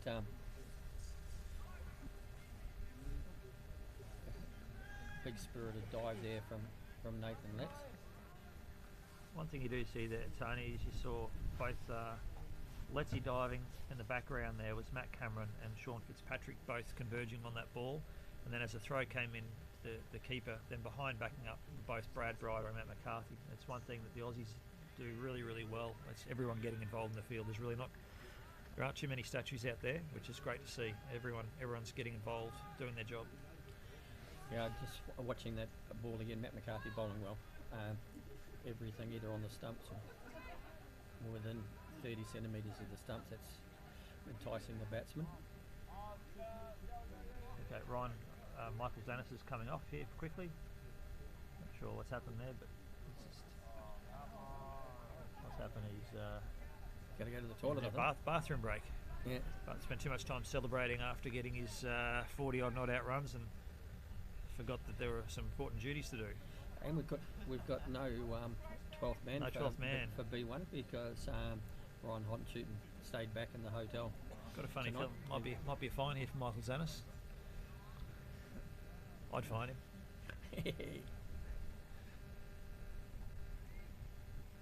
So Sean Fitzpatrick coming off about 15 metres, bowling to Praveen Shankar. Comes bowls. Bowling. What's great to Just, see there, just outside off stump.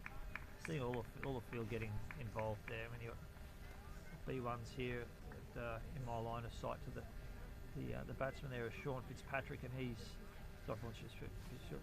Sean Fitzpatrick's the bowler, Sean Kendrick, I should say, and he's Number 66 there. yeah, he's getting down, getting ready to go as the ball's coming down. It's great to see his involvement.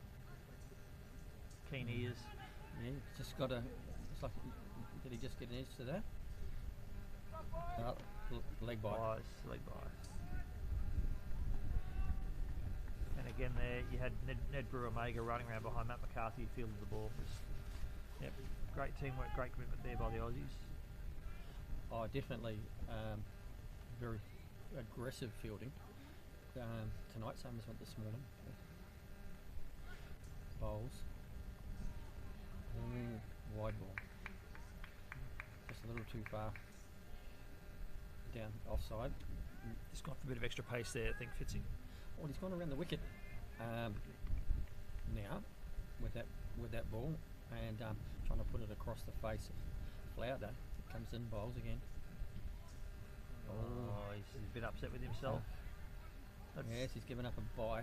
Not happy.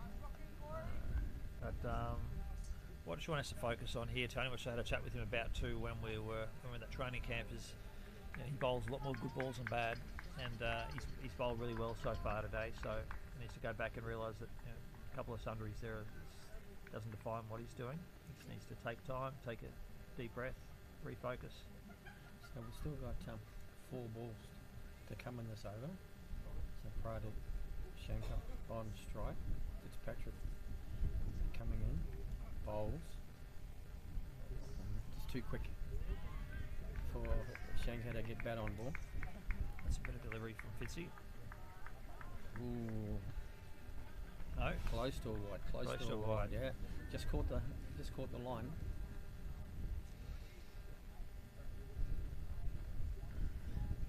Fitzpatrick comes in again. Yeah, a good ball. Just starting that ball outside off stump and pushing it across the wicket. So ending up about a foot outside. Leg stump. I'd like to see a bit of change of pace here. We've talked to him about a slower ball, and I think a slower ball is probably what he should be doing here. I think that's going to be a no ball. He's gone the other option. He's gone the shoot ball. He's gone for a run out at the other end. Oscar chasing the ball. I want to try to get a 3 on that boy's arm. He's got a good arm. Oh. Aussie's missed a run out there. Yes, he has. It's a mistake in the field. Sean just needed to pick that. Oh, was it a fraction wide, that throw? Oh, it was good enough. Oh, hard to tell from here. Anyway, Kiwis get away with one.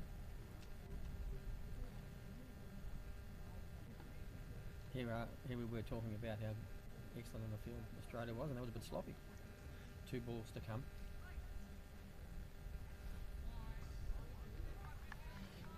Let's have a look at where that went. Yeah, it just started outside off and continue.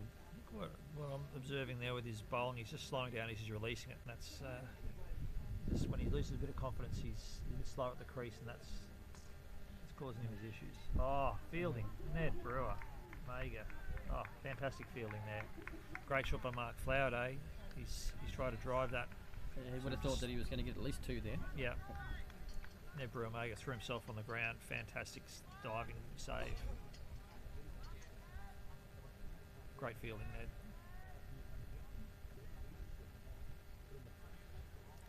Still 1 ball to come. Been a long over from John Fitzpatrick. 10th ball for this over.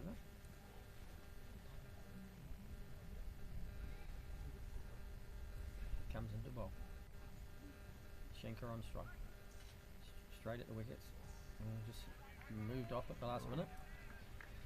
Now, Sean will be relieved to hear that umpire call over and go away and think about that last over. Hopefully focus more on the good ones than the bad, but there were a couple to think about there. What does that see the Kiwis sitting at now? 1 for 27 off 4.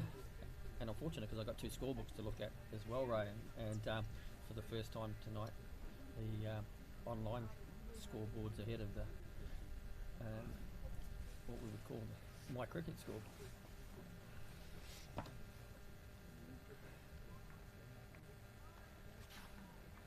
Matt McCarthy's going to keep himself on here, which is what I do if I were him too. Wants to get into the Kiwis, get a couple of wickets. Comes into bowl. Flowerday on strike. Oh, you see that straight up in there is going to be a catch. No, it's fallen safe. And look at that. 2 balls gone straight into the wicket keeping position. Yeah. Brad Ryder and Oscar Stubbs. Yeah. Well, I think Oscar probably might have, in hindsight, dropped a couple of paces behind Brad there, but got a bit of confidence in Brad at the stumps, which is good. But yeah, commitment all the way around. Not too many guys standing still, Tony, which is what you want to see. Could be because of the cold, right? Yep. Well, maybe that was why Michael Zanis went off. Maybe he decided just to get in some shelter for a couple of deliveries. Comes into bowl. Schenker down. Oh, slow ball. Great slow ball, and well played, Schenker. Well, I think you'll find he hit that off the back of the bat, Ray, so he swung and then swung back the other way, and hit it off the back of the bat. Yeah, smart cricket.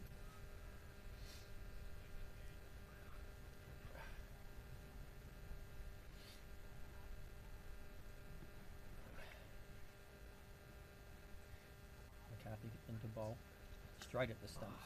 Good ball, good shot. Straight, let's see at square leg. Just dived on that ball. Great fielding. Right, you know, when you consider that he's blind, he's wearing blackout glasses, can't see the ball. All he's relying on is hearing.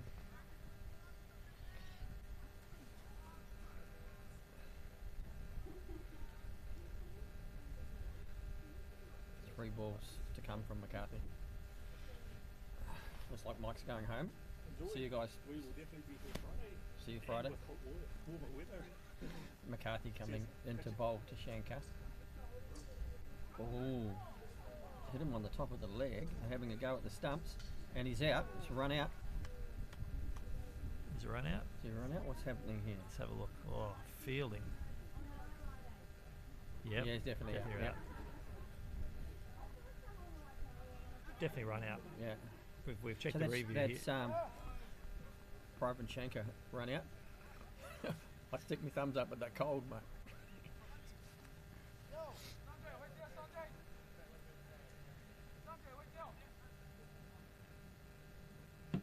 Yeah, solid fielding though, Tony. The boys were onto the ball really quickly.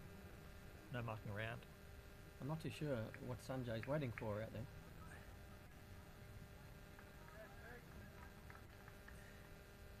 Yeah, from the replay we watched here, there was really no question that was out by good margin. Who was that run out credited to there?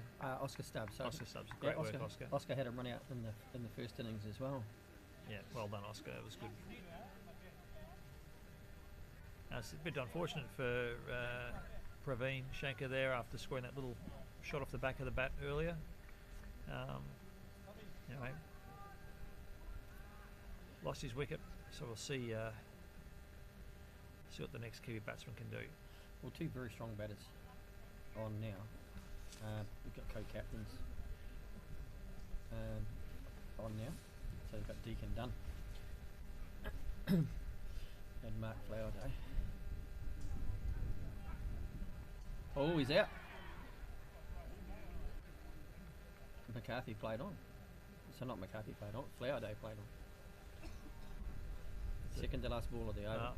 He's not happy with his decision. Has he accepted it there? Yeah, he is. He's having to walk he off. understands what's happened. Yeah. Just hit, spun. So the ball came forward, probably, half a foot, and then sort of pitched and spun back into the wicket.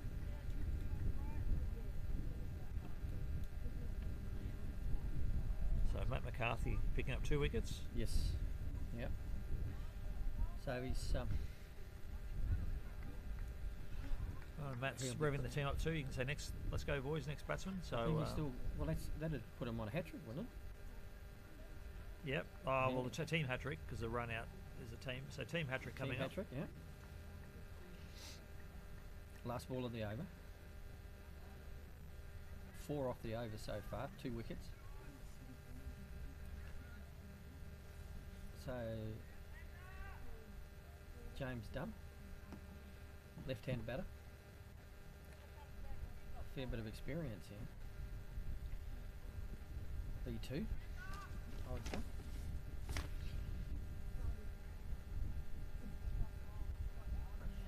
McCarthy comes involved. Oh, he's trying to play straight upright to that. Oh, Must ask be for just down leg. LBW. Oh, Is it just no, down, long down leg? way down leg. But interesting to see that though. Gee, Matt McCarthy would be pretty keen to get back on strike to him, I'd reckon. He's going to bat upright to Matt. He won't be around for too long.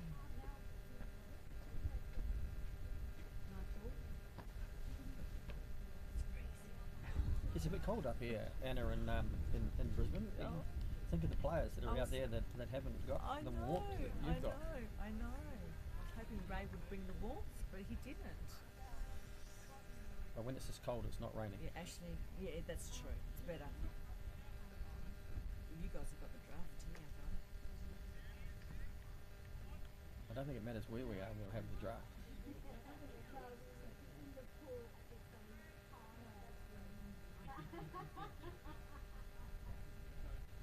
Deacon done on strike. Bradley Ryder coming into bowl. Straight at the wickets. Oh, just missed the leg stump there. So I'm Matt, disappointed there, I think, Brad Ryder. so Matt being forced to make a change and take Sean off after his previous over. So Brad Ryder's a pretty good substitute. So and very good first up ball. He's got hold of that. The ball down. Just backward of square, so 1 run. Same tactics as this morning though, Ray. Sean Fitzpatrick bowled 2 overs and then bowled overs 17 and 19. So very similar players this morning. So left-handed batter James Dunn on, Bradley Ryder off about 10 metres, walking in. Let's see if James plays an upright shot to Brad. No, he's gone out to try to sweep. Glided. Great return, but the runner's home comfortably, safely home. That's a nice shot by James Dunn, just glided that down.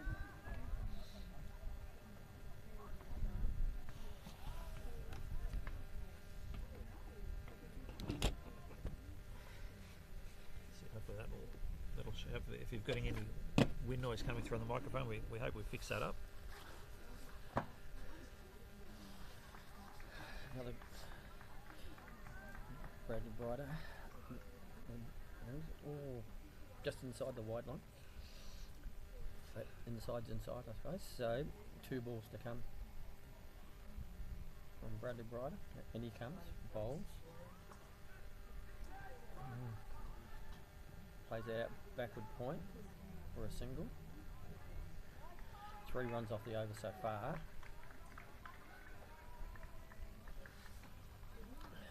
economical over. James Dunn, left-hander, back on strike.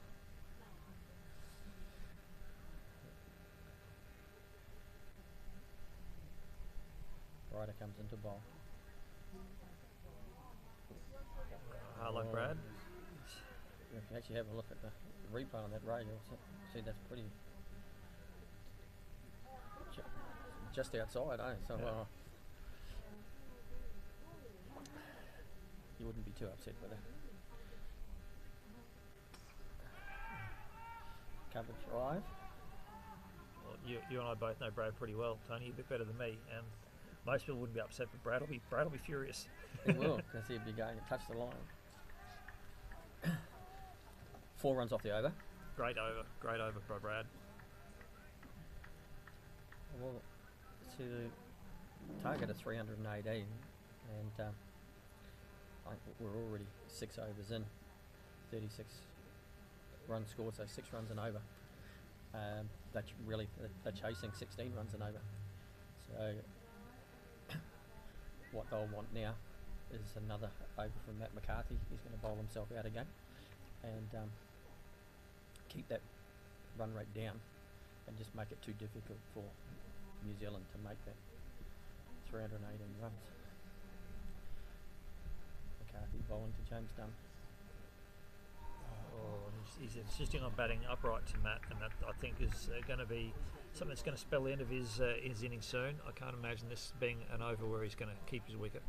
Well, he just played outside that, and fortunately the ball just missed the wicket. Nearly played it on. Lots of pressure being applied by Matt. And the Aussies team, the field is coming in a little bit as well. Nero jumped on that one pretty quickly. Matt McCarthy coming off about 8 metres into bowl to James Dunn. Bowls off the toe.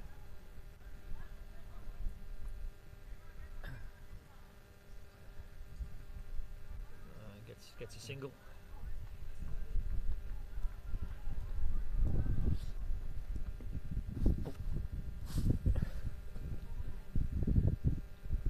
Lost a little windbreaker there.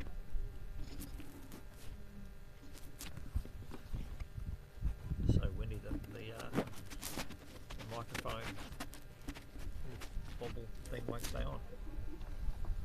Hopefully we're good. I feel like the wind's picked up in the last 15 minutes. Yes. 3 balls to come. 2 balls to come. Matt's Brady really, Ryder at backward point, flicks it in. Matt's desperately pushing for another wicket here. He wants another wicket before the end of his spell. So, Ray D Dunn, J Dunn, obviously you sort of feel like they're related. Father and son. Father and son. So father gave up the captaincy for the son. Comes into bowl. Got a lot of bounce on that ball. Great bowling, Matt. I was saying to you earlier on that Matt and Brad Ryder this morning got a lot of bounce off the wicket. Made it quite hard to score. 1 ball to come. Matt comes in, bowls again. Oh, well played. Nice stop by Brad. I think James is a bit upset there. He'd be thinking he'd finally got a hold of a decent shot and hit it straight to Brad. Only got to get a single out of that. It was a good field placement. There's a couple of times today that field's been set and ball's gone straight to the fielder. Looks like Bradley Ryder's coming back on to bowl again.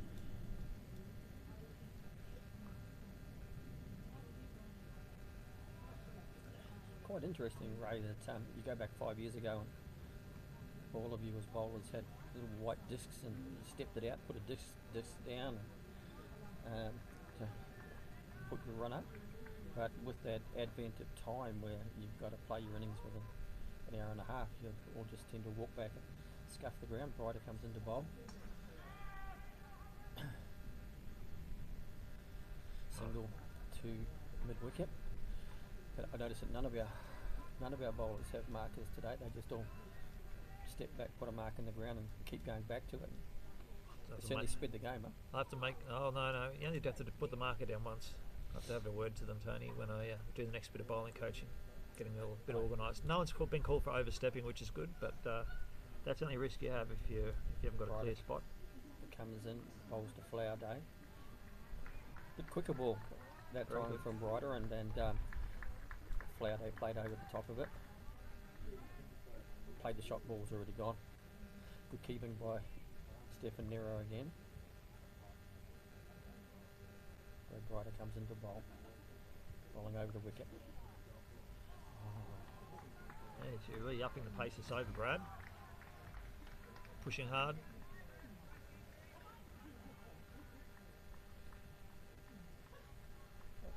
Well, Ryder certainly got Flower Day flustered on this over as he comes into bowl again.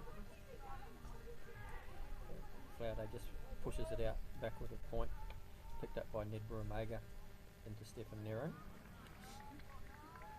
Another single, 2 runs off the over so far.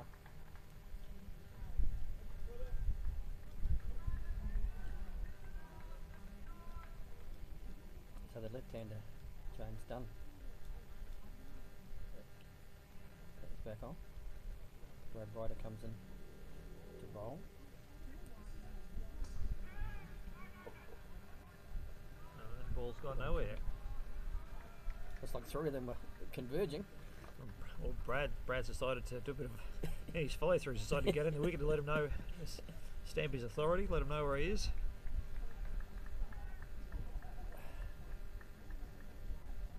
Last ball of the over. Ryder starts his run up into Dunn. Bowls. Oh, that's going to be a wide. Pulls the sleeves up. Not happy with that. And the same thing happened last over. It was about to get to the end of the over and got a sundry called on him.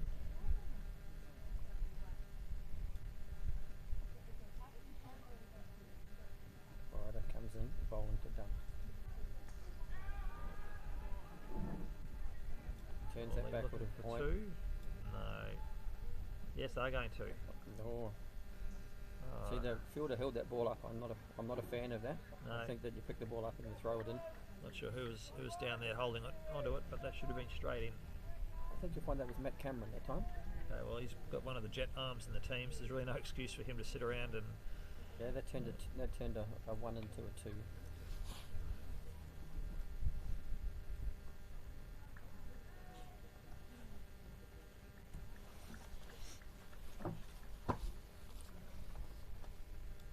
Okay, so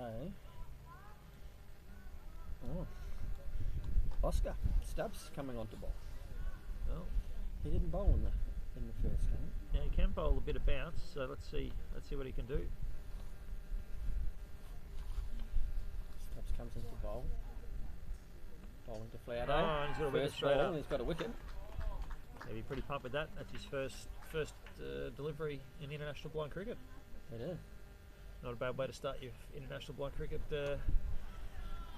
Just went straight over the top of Dunn's bat actually. It's like as if it ramped up the bat and onto the wicket. Great work.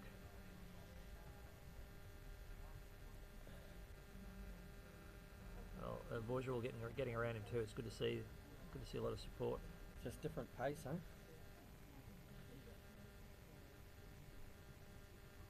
Deacon Dunn, bowled Stubbs. James Dunn not out 6.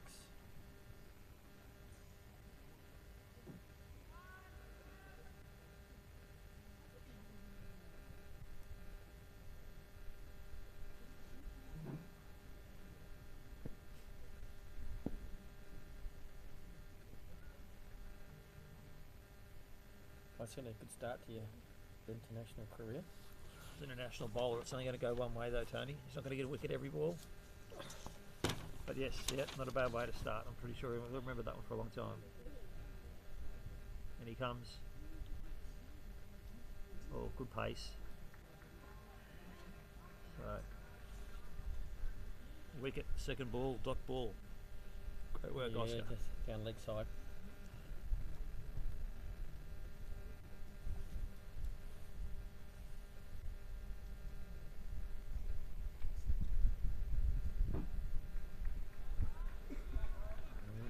he snuck that one, Tony. Was that a Yeah, Another just leg just side down the leg side again. again. you want to? So there's a bit of family, I believe, out here, Ray, with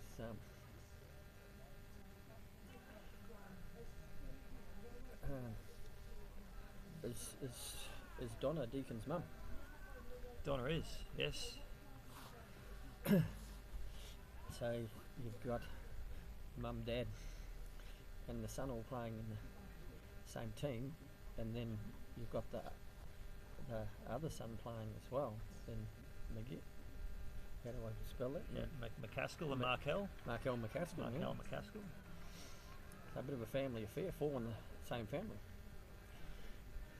Down leg side.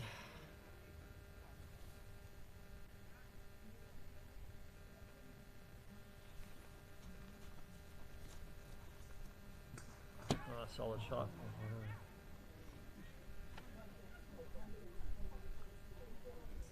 Andrew McDonald squeezed that one out. That's over. Now with the batsmen that are out there at the moment, there's going to be a little bit of pressure to score some runs, because there's a Well, 4 for 47 after 9. I'm not sure about you, Tony, but I personally have an attitude of I'd rather go down in flames than a whimper. So I'm pretty sure the Kiwis will be the same. They'll be wanting to try to at least have a go at this target.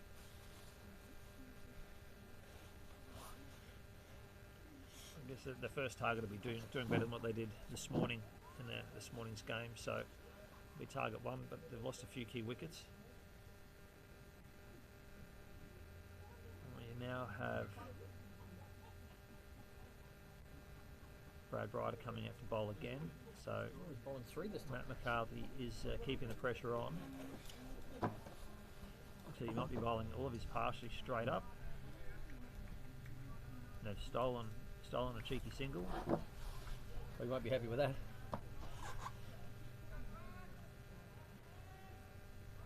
Shankar now heads back out to square leg, and James McDonald. Dunn. So we've- McDonald. Yeah, we've got McDonald the B and one, James sorry. Dunn, yeah. Yeah. Sorry, McDonald. Sorry, yes. I listened to Andrew McDonald on Ashburton Radio. Oh, Well, that's That's going to go all 4. the way. Boundary 4. James Dunn just lifted that, just pretty much just flayed the bat at, with a bit of an angle. Use the pace. Yeah. Yeah, Andrew McDonald was on Ashburton Radio last week in New Zealand. Ashburton been just out of Christchurch, and along with Donna and Caskill, and they were talking up the series. So what's Friday had 2-6 off this over, comes in to bowl to Dunn again. Well, he's trying to play the same shot, but Oh, that was a much slower ball. Bray wasn't going to let him do that. Yeah, that was definitely a slower ball.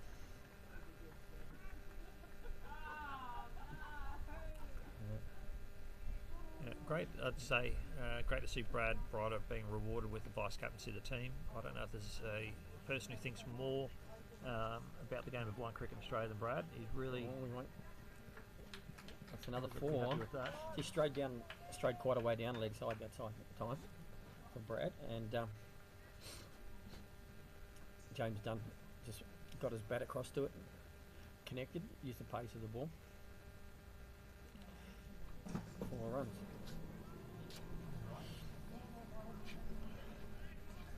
See what Matt can do here to adjust the field and keep a couple of people a bit finer. He's probably I think Brad James, Ryder's probably better off just taking a bit of pace off the ball, like that one. There's just nothing in that, was there? dot ball. He took the pace right off that.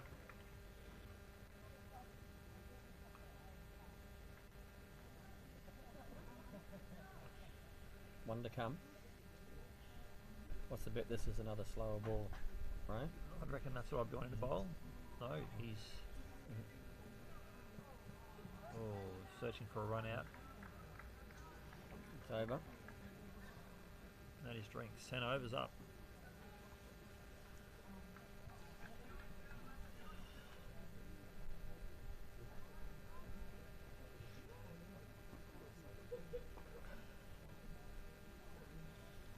Are our coffee ladies still there? I know that you want a cup of tea.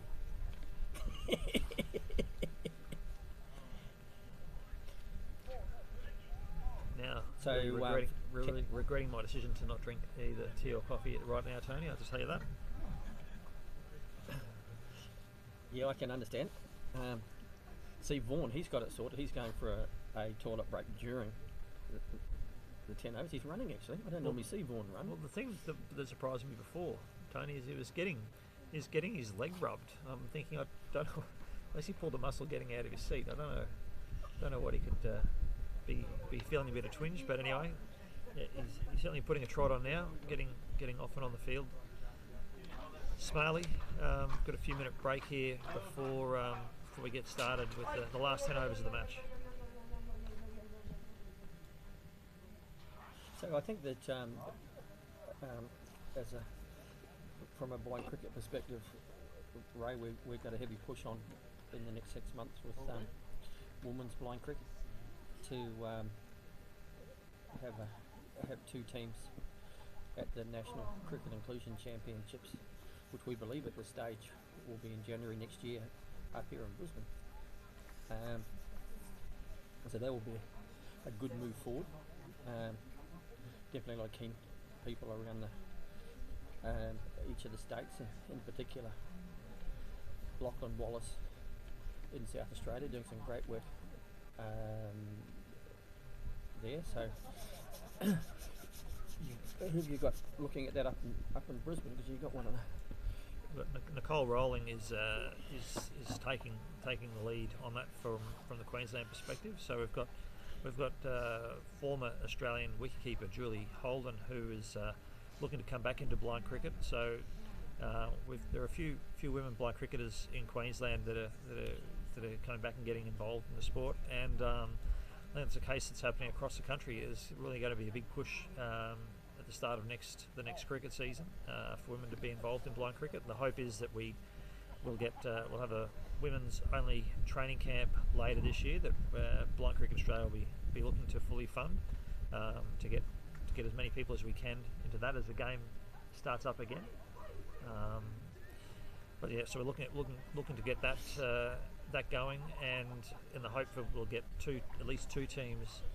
They'll be combined sides, but at least 2 teams at the NCICs in January with the plan then, if we do that we'll have a Australian women's blind cricket team that'll be a fully funded team by Cricket Australia that'll be attending the 2023 World Blind Games in Birmingham in August of next year. So some really exciting opportunities for legally blind women in Australia to get involved in blind cricket. It's very exciting. So Julie Holden, if I recall, she played an international match for Australia in the West Indies. She was for the whole series. She was the Australian keeper. She kept very well, actually. She was a great keeper for Australia. But decided she already had a few kids. And then had that tour, and then came back to Australia and decided that a few kids weren't enough, and she needed some more. And so we lost I think to have another big bunch of kids. I think she has a total of 9 children now, Julie. But she said she's now had enough of that, and she's keen to get back into blind cricket, which is great. So she wanted her own cricket team. That's it. She's pretty well done it. Well, you've got the 9 children plus her and her husband, so that's 11. Yes, yeah. There's got a big brood, that's for sure. But yeah, we're looking. There's women involved in blind sports all across Australia, and I guess we're looking to recruit anyone out of there or anyone who's new to blind sport to come out and play blind cricket. We'd love to see them there. So anyone listening in, feel free to pass the word around. Let people know that blind cricket is an inclusive sport, in that we look after blind cricket, and that blind cricket's inclusive in that it's a game for both men and women. So so we look forward to seeing the growth and expansion of women's participation in the sport, from not women just being part of part of sides, but for there to be women-only teams. So Oscar Stubbs bowling the 11th over.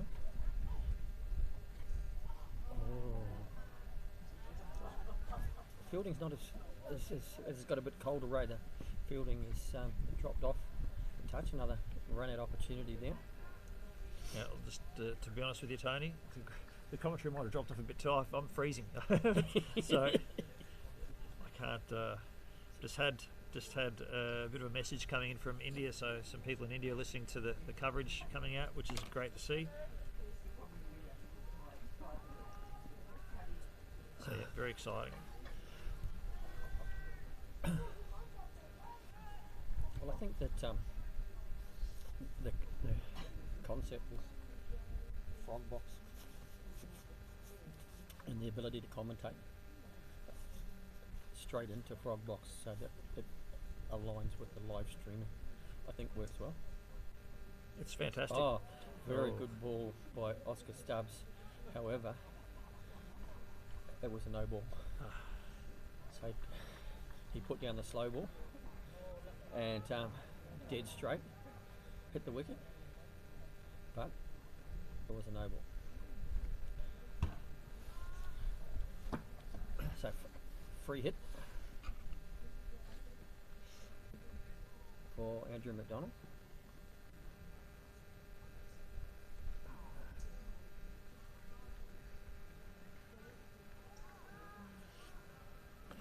Very good first over by Oscar. That one was a little bit less productive for him.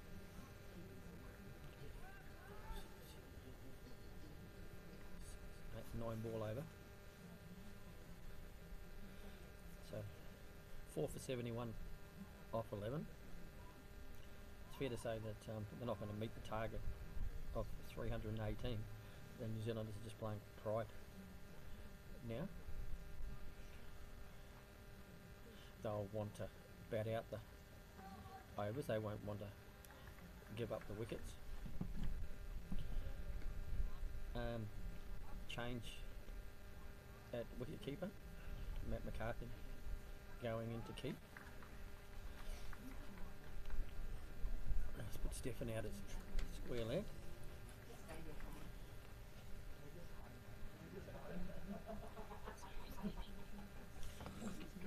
Matthew McCarthy.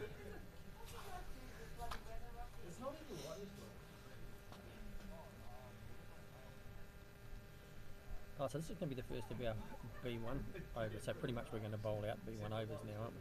Vaughan rolls.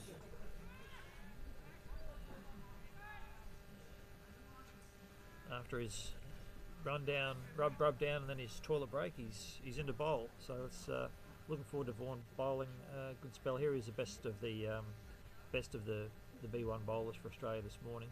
He was it 4 overs for 33, I think, this morning, and picked up 3 wickets. I think there were two stumpings. Matt McCarthy did 2 sharp stumpings to pretty up Vaughan's figures there, and also in his first over got a bowled.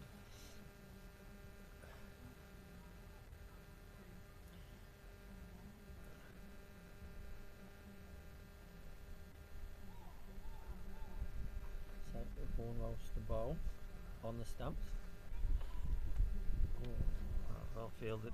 Oh, great throw, and well backed up there. Oh, well, run out opportunities galore there, Tony, and untaken. But all facilitated by backup, I guess. Yeah. The throws weren't accurate, but the backup was in place to make sure that there were no overthrows. Well, I think that's the thing that Sean was looking at, is that if he threw too hard, what was the backup Vaughan bowls, swing and a miss. Sharp keeping there by Matt McCarthy.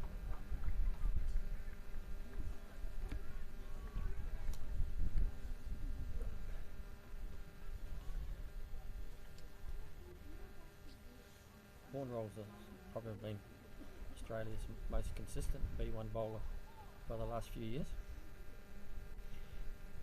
He bowls. swept to square leg. And that's actually the other thing we're looking to develop. Oh, there's another run out chance here. Oh, No, he's not going to get it. Very hard to get a run out when you're in front of the wicket. So you've got to pick the ball up, then you've got to move your body back to the wicket. You really need to be behind the wicket so that the ball comes into you. Yep. to you to the wicket. Yep. Just a little bit of an experience there.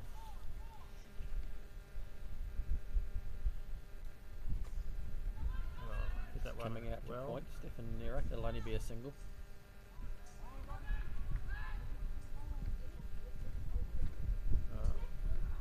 No, that's another run in. No running. They're going hard, eh? They're just running. They've decided.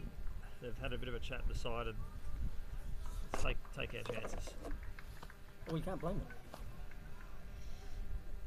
I said they're going to go down fighting. 2, 4, 6, 8 off the over. One to come.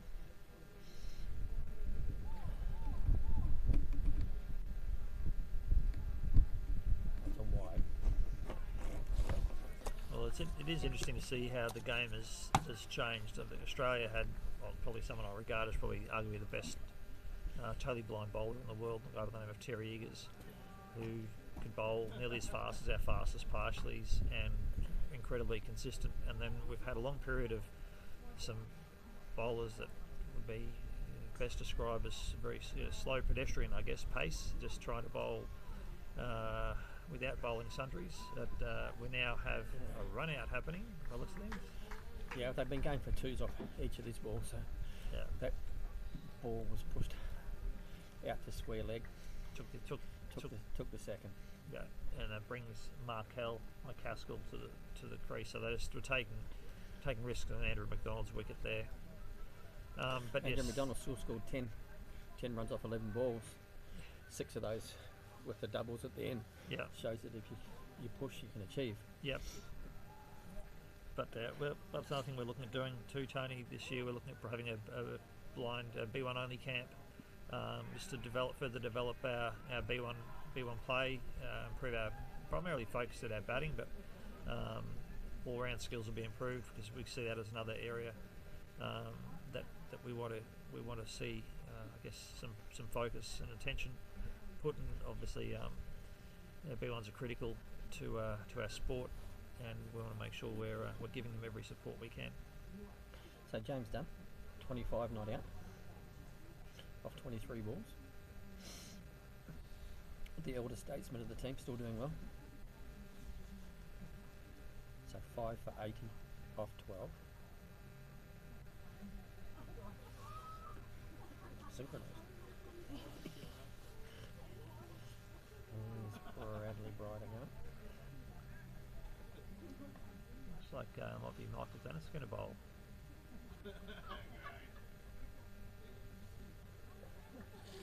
Michael Dennis hasn't bowled international blind cricket for some time. He's a handy bowler. Much prefers batting, but does rate himself as a bowler, as most batsmen do. So, bit of a test here. Freezing cold hands. I'm sure his fingers are probably feeling numb. His first ball down the wicket. Straight on line. Great bowling. But a good shot down to long on. Supported there by Ned Bromega and backed up by Oscar Stubbs. So great to see. Great to see those boys getting behind each other. And Stefan coming straight in behind the wickets. So to wicket keep without gloves on. Yeah. But getting himself in position. Yeah, Michelle Hare's got this team really well drilled, Tony. She's hasn't had as much time with them as she'd like, but the time she has had with them, she's really getting some continuity going, and that looks like a stumping. Yes, it is a stumping. Oh, Zeddy, look, Michael Zanis is down the wicket. He's embracing Matt McCarthy like he's a long lost friend, and he's taken his wicket, second ball back in international blind cricket. Oh, the boys are going to hear about tonight, aren't they? A 40 and a wicket. He'll be asking for what's the man of the match. He wants to know if there's a car or a free holiday or something. There'll be some sort of special gift.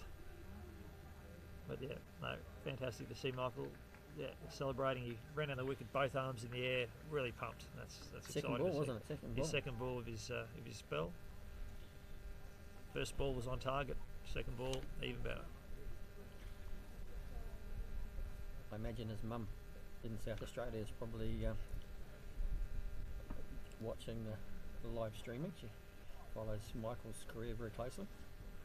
Yes, as to his brother and sister as well. That'll be really exciting. Michael's extended family, so hopefully they are watching. They've got to see him bat really well and now take a wicket. Jody Cruikshank. B2, I don't think we saw Jody bat this morning. No, I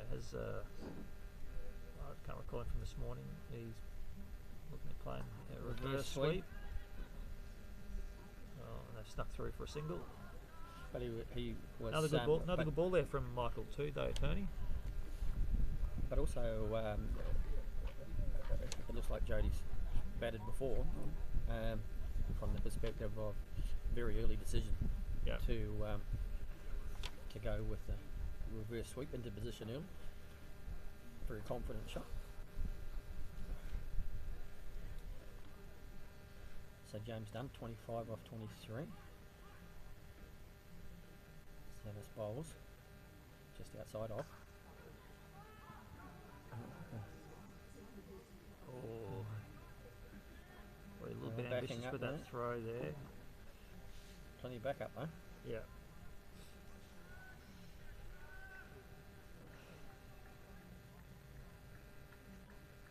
Solid over here by Michael Zanis. You'd be pretty happy.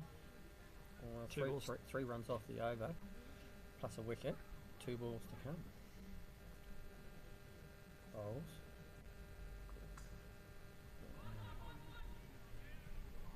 Just another single. Just pushed. Bit of a short cover. Fielded by a wicket keeper. So 1 to come. Cruikshank on strike. Interesting to see if he pulls the reverse sweep again. Australia got the same field set. Michael desperately hoping to get his second wicket, I reckon. Zenith bowls. Had a swing. And a miss. Top ball. Down leg side by looks of things. Yeah, way down leg side. There you go. Wicket. No sundries. That's a pretty good start to his spell. Well, 1 for 4. Yeah, take that every day of the week. Looks like Vaughan's coming. Vaughan rolls back into bowl again. So Vaughan, like yourself, debuted in New Zealand in 1996. Played the second game. His brother Cameron debuted in game 1. From memory, Vaughan played in game 2 and Cameron in game 3. But then we didn't see Vaughan for a little while after that, did we? No. Well, at that time, I think a few things happened. I think he was quite busy in his personal life, but also blind cricket ranks were very, very strong. I think he might have, as international cricket just took off in 1998. It was a very, very strong team. He might have struggled to make that calibre of squad, but he's fortunately found his way back to blind cricket and is now involved. So which is great to see. Cameron was back playing and was integral in our 2012 Ashes win. He's a key member of our side then. And Just hold fire there, because I just explained Sorry. last ball. So Vaughan bowled out in a very solid shot down to third man. So picked up 2 runs off the over, off the ball, sorry. oh, hard luck there, Vaughan. Yeah, so there was a few players from the ACT in the 2012 side. Wasn't Nick Hayter in that side as well? Yeah, Nick and Vaughan are both products of New South Wales blind cricket, and Michael Linky's was heavily involved in recruiting them into the game at that stage, and then I think in fact Michael Linky and Nick Hayter and Cameron were all at various times found jobs down in Canberra, and at that time, and they set up blind cricket ACT, Yeah. and then so at that time Cameron and Nick Hader were both both in ACT and members of the Aussie squad. Well, that was my first involvement in national cricket, was managing the ACT side in 2014 and 15. Vaughan bowled and Brad's chasing hard. Cook He's hit that really well. Cruikshanks played that to long off. Oscar Stubbs has run out there to support Brad. Just got to the ball ahead of Brad and just hit a direct hit on the throw back in. That's great fielding and great support. So Cameron was the captain of ACT in that 2013, 14, 15 era. That's all right. Cameron's a very, very good bowler. Slow medium pace, probably a fraction quicker than Vaughan, and also a pretty solid bat. It does remind me of a funny story, because if you recall, we had the All Abilities Championships, I think in 2016 in Melbourne, which ACT went to, and I was managing that team as well, and we were staying at Albert Park and doing the room allocations, and Cameron said no one will want a room with Vaughan, so I'll room with my brother. And on the But I third could day, say that there mightn't be a lot changed in that time, Tony. But on the third day, Cameron gives me a call. Can you come to my room? Yeah, no worries. And Cameron had that many expletives come out of his mouth that it was unbelievable. And because Vaughan's a pig, and Vaughan's messy, and Vaughan's dog's doing this, and so on and so forth. After about 15 minutes, he said to me, I can't change rooms really, can I? Because I'm the one that said that I would do this. And I said, well, it was your choice. And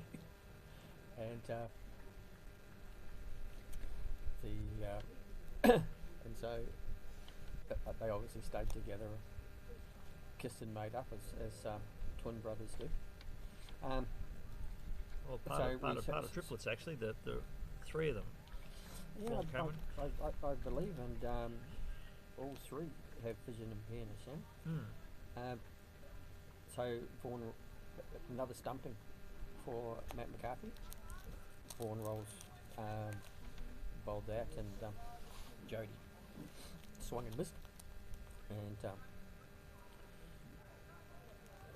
Matt McCarthy standing right up to the stumps today. He'd be very pleased with the number of stumpings that he's got.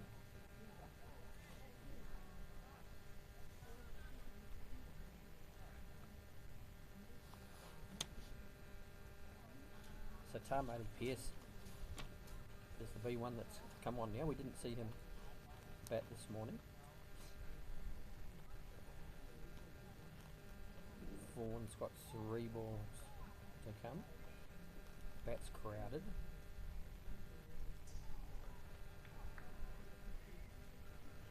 Going back to your point earlier, Tony, as far as Vaughan's popularity as a roommate, that hasn't changed from what I gather. It's the raffle prize everyone wants to lose, but he's certainly a key member of this side, Tony. And the way he's bowled there, he's picked up another wicket in this innings, 3 in his first 3 in the first game, and he'll be pretty happy with those efforts. Yeah, very interesting, the different B1s in the rooming. One of the best B1s to room with is Ryan Honshu, Mr. Independence. Pretty much what he wants on day one is, can you take me to where the meals area is? Can you take me to the front gate? Can you take me to here? And so that he can map out the different spots and get the feeling with his feet as to where he is. And then the next morning you get up and he's already gone down and got a coffee, and he's when it's time to be at the bus, he's already at the bus, because that's his style. The Kiwis here, that's it. The Kiwis here are playing a really aggressive style.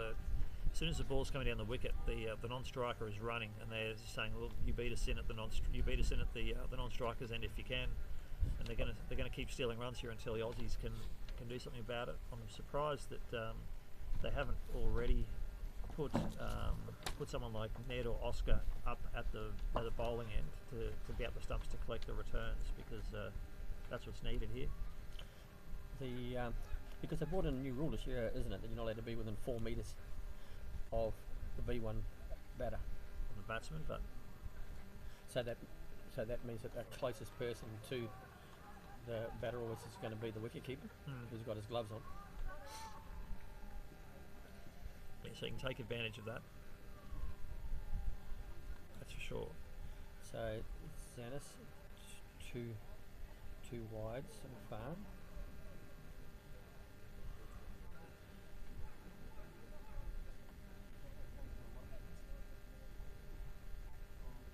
And another wide. It's disappointing after he's such a great first over.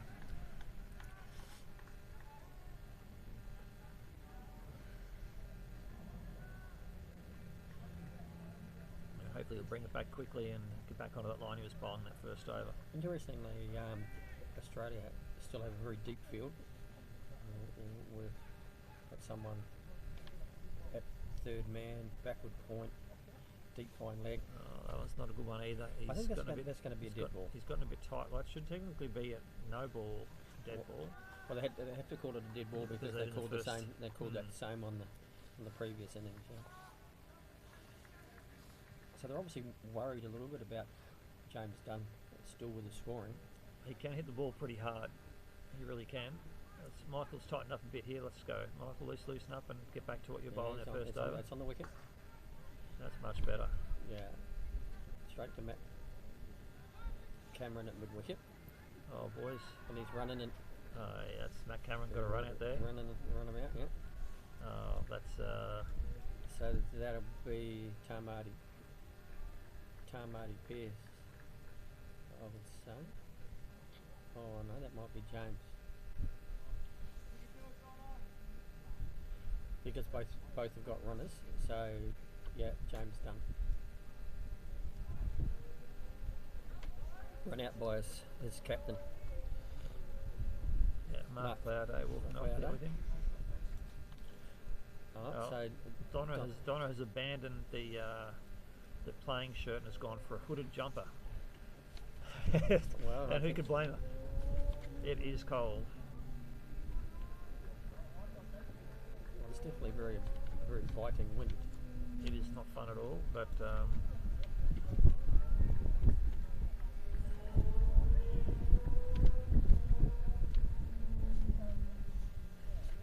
going back to roommates,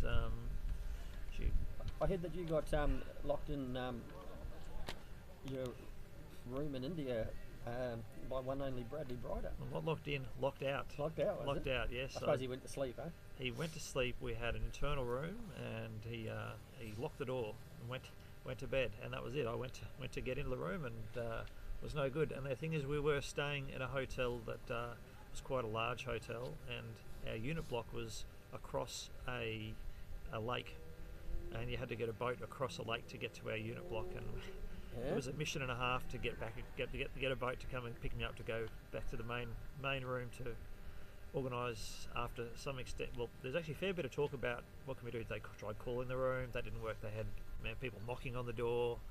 As you know, Tony, that wasn't going to work with Brad. Once Brad's gone to sleep, he's gone to sleep. That's absolutely right. Yeah, and they then did suggest that they could knock the door down, which I said, well, that seems slightly extreme, but I said if you want to do it, you can.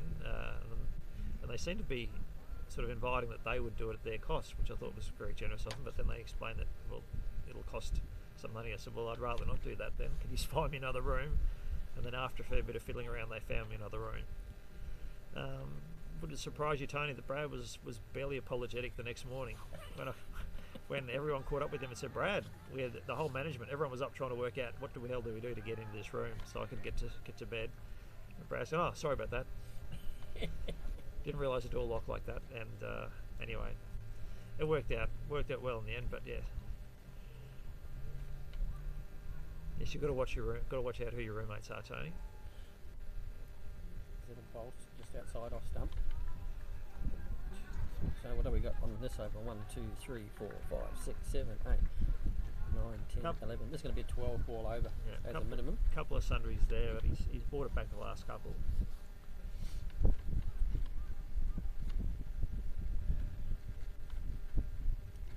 Well, this is right on the stump. It's going to bowl him out. He has got a wicket. Oh, we've got to come back, Michael. That's good. He's not happy though. You can see he's not celebrating. He's so annoyed with those sundries earlier on the over. He's just... Well, still, it's 2 for 11. 2 for 11. You'd take that, wouldn't you? Absolutely. Yeah.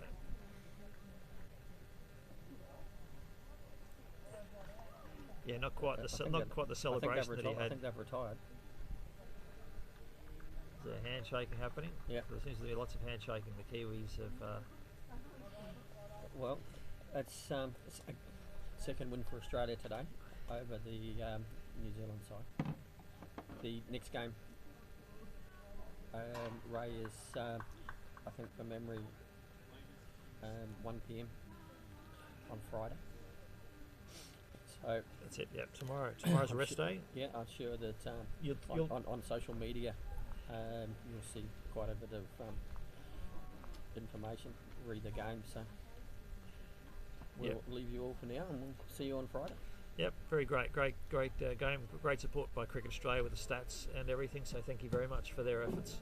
I really do appreciate that. And the coffee. And the coffee. Yeah, absolutely. Coffee, hot chocolate order is in. John, one thing I would say, Tony, before we finish off, is that aren't we lucky that this isn't the whole series played at night? Oh yes.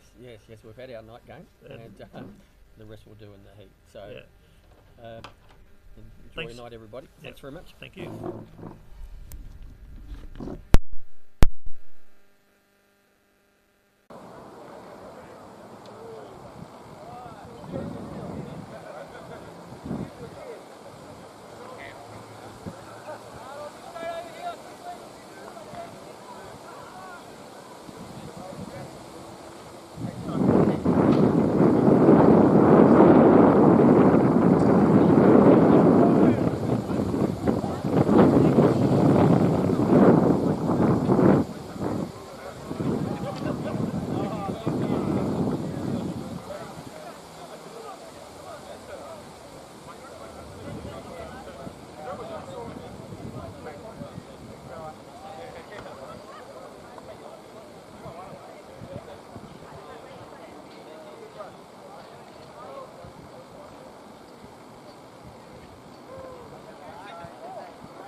That's okay.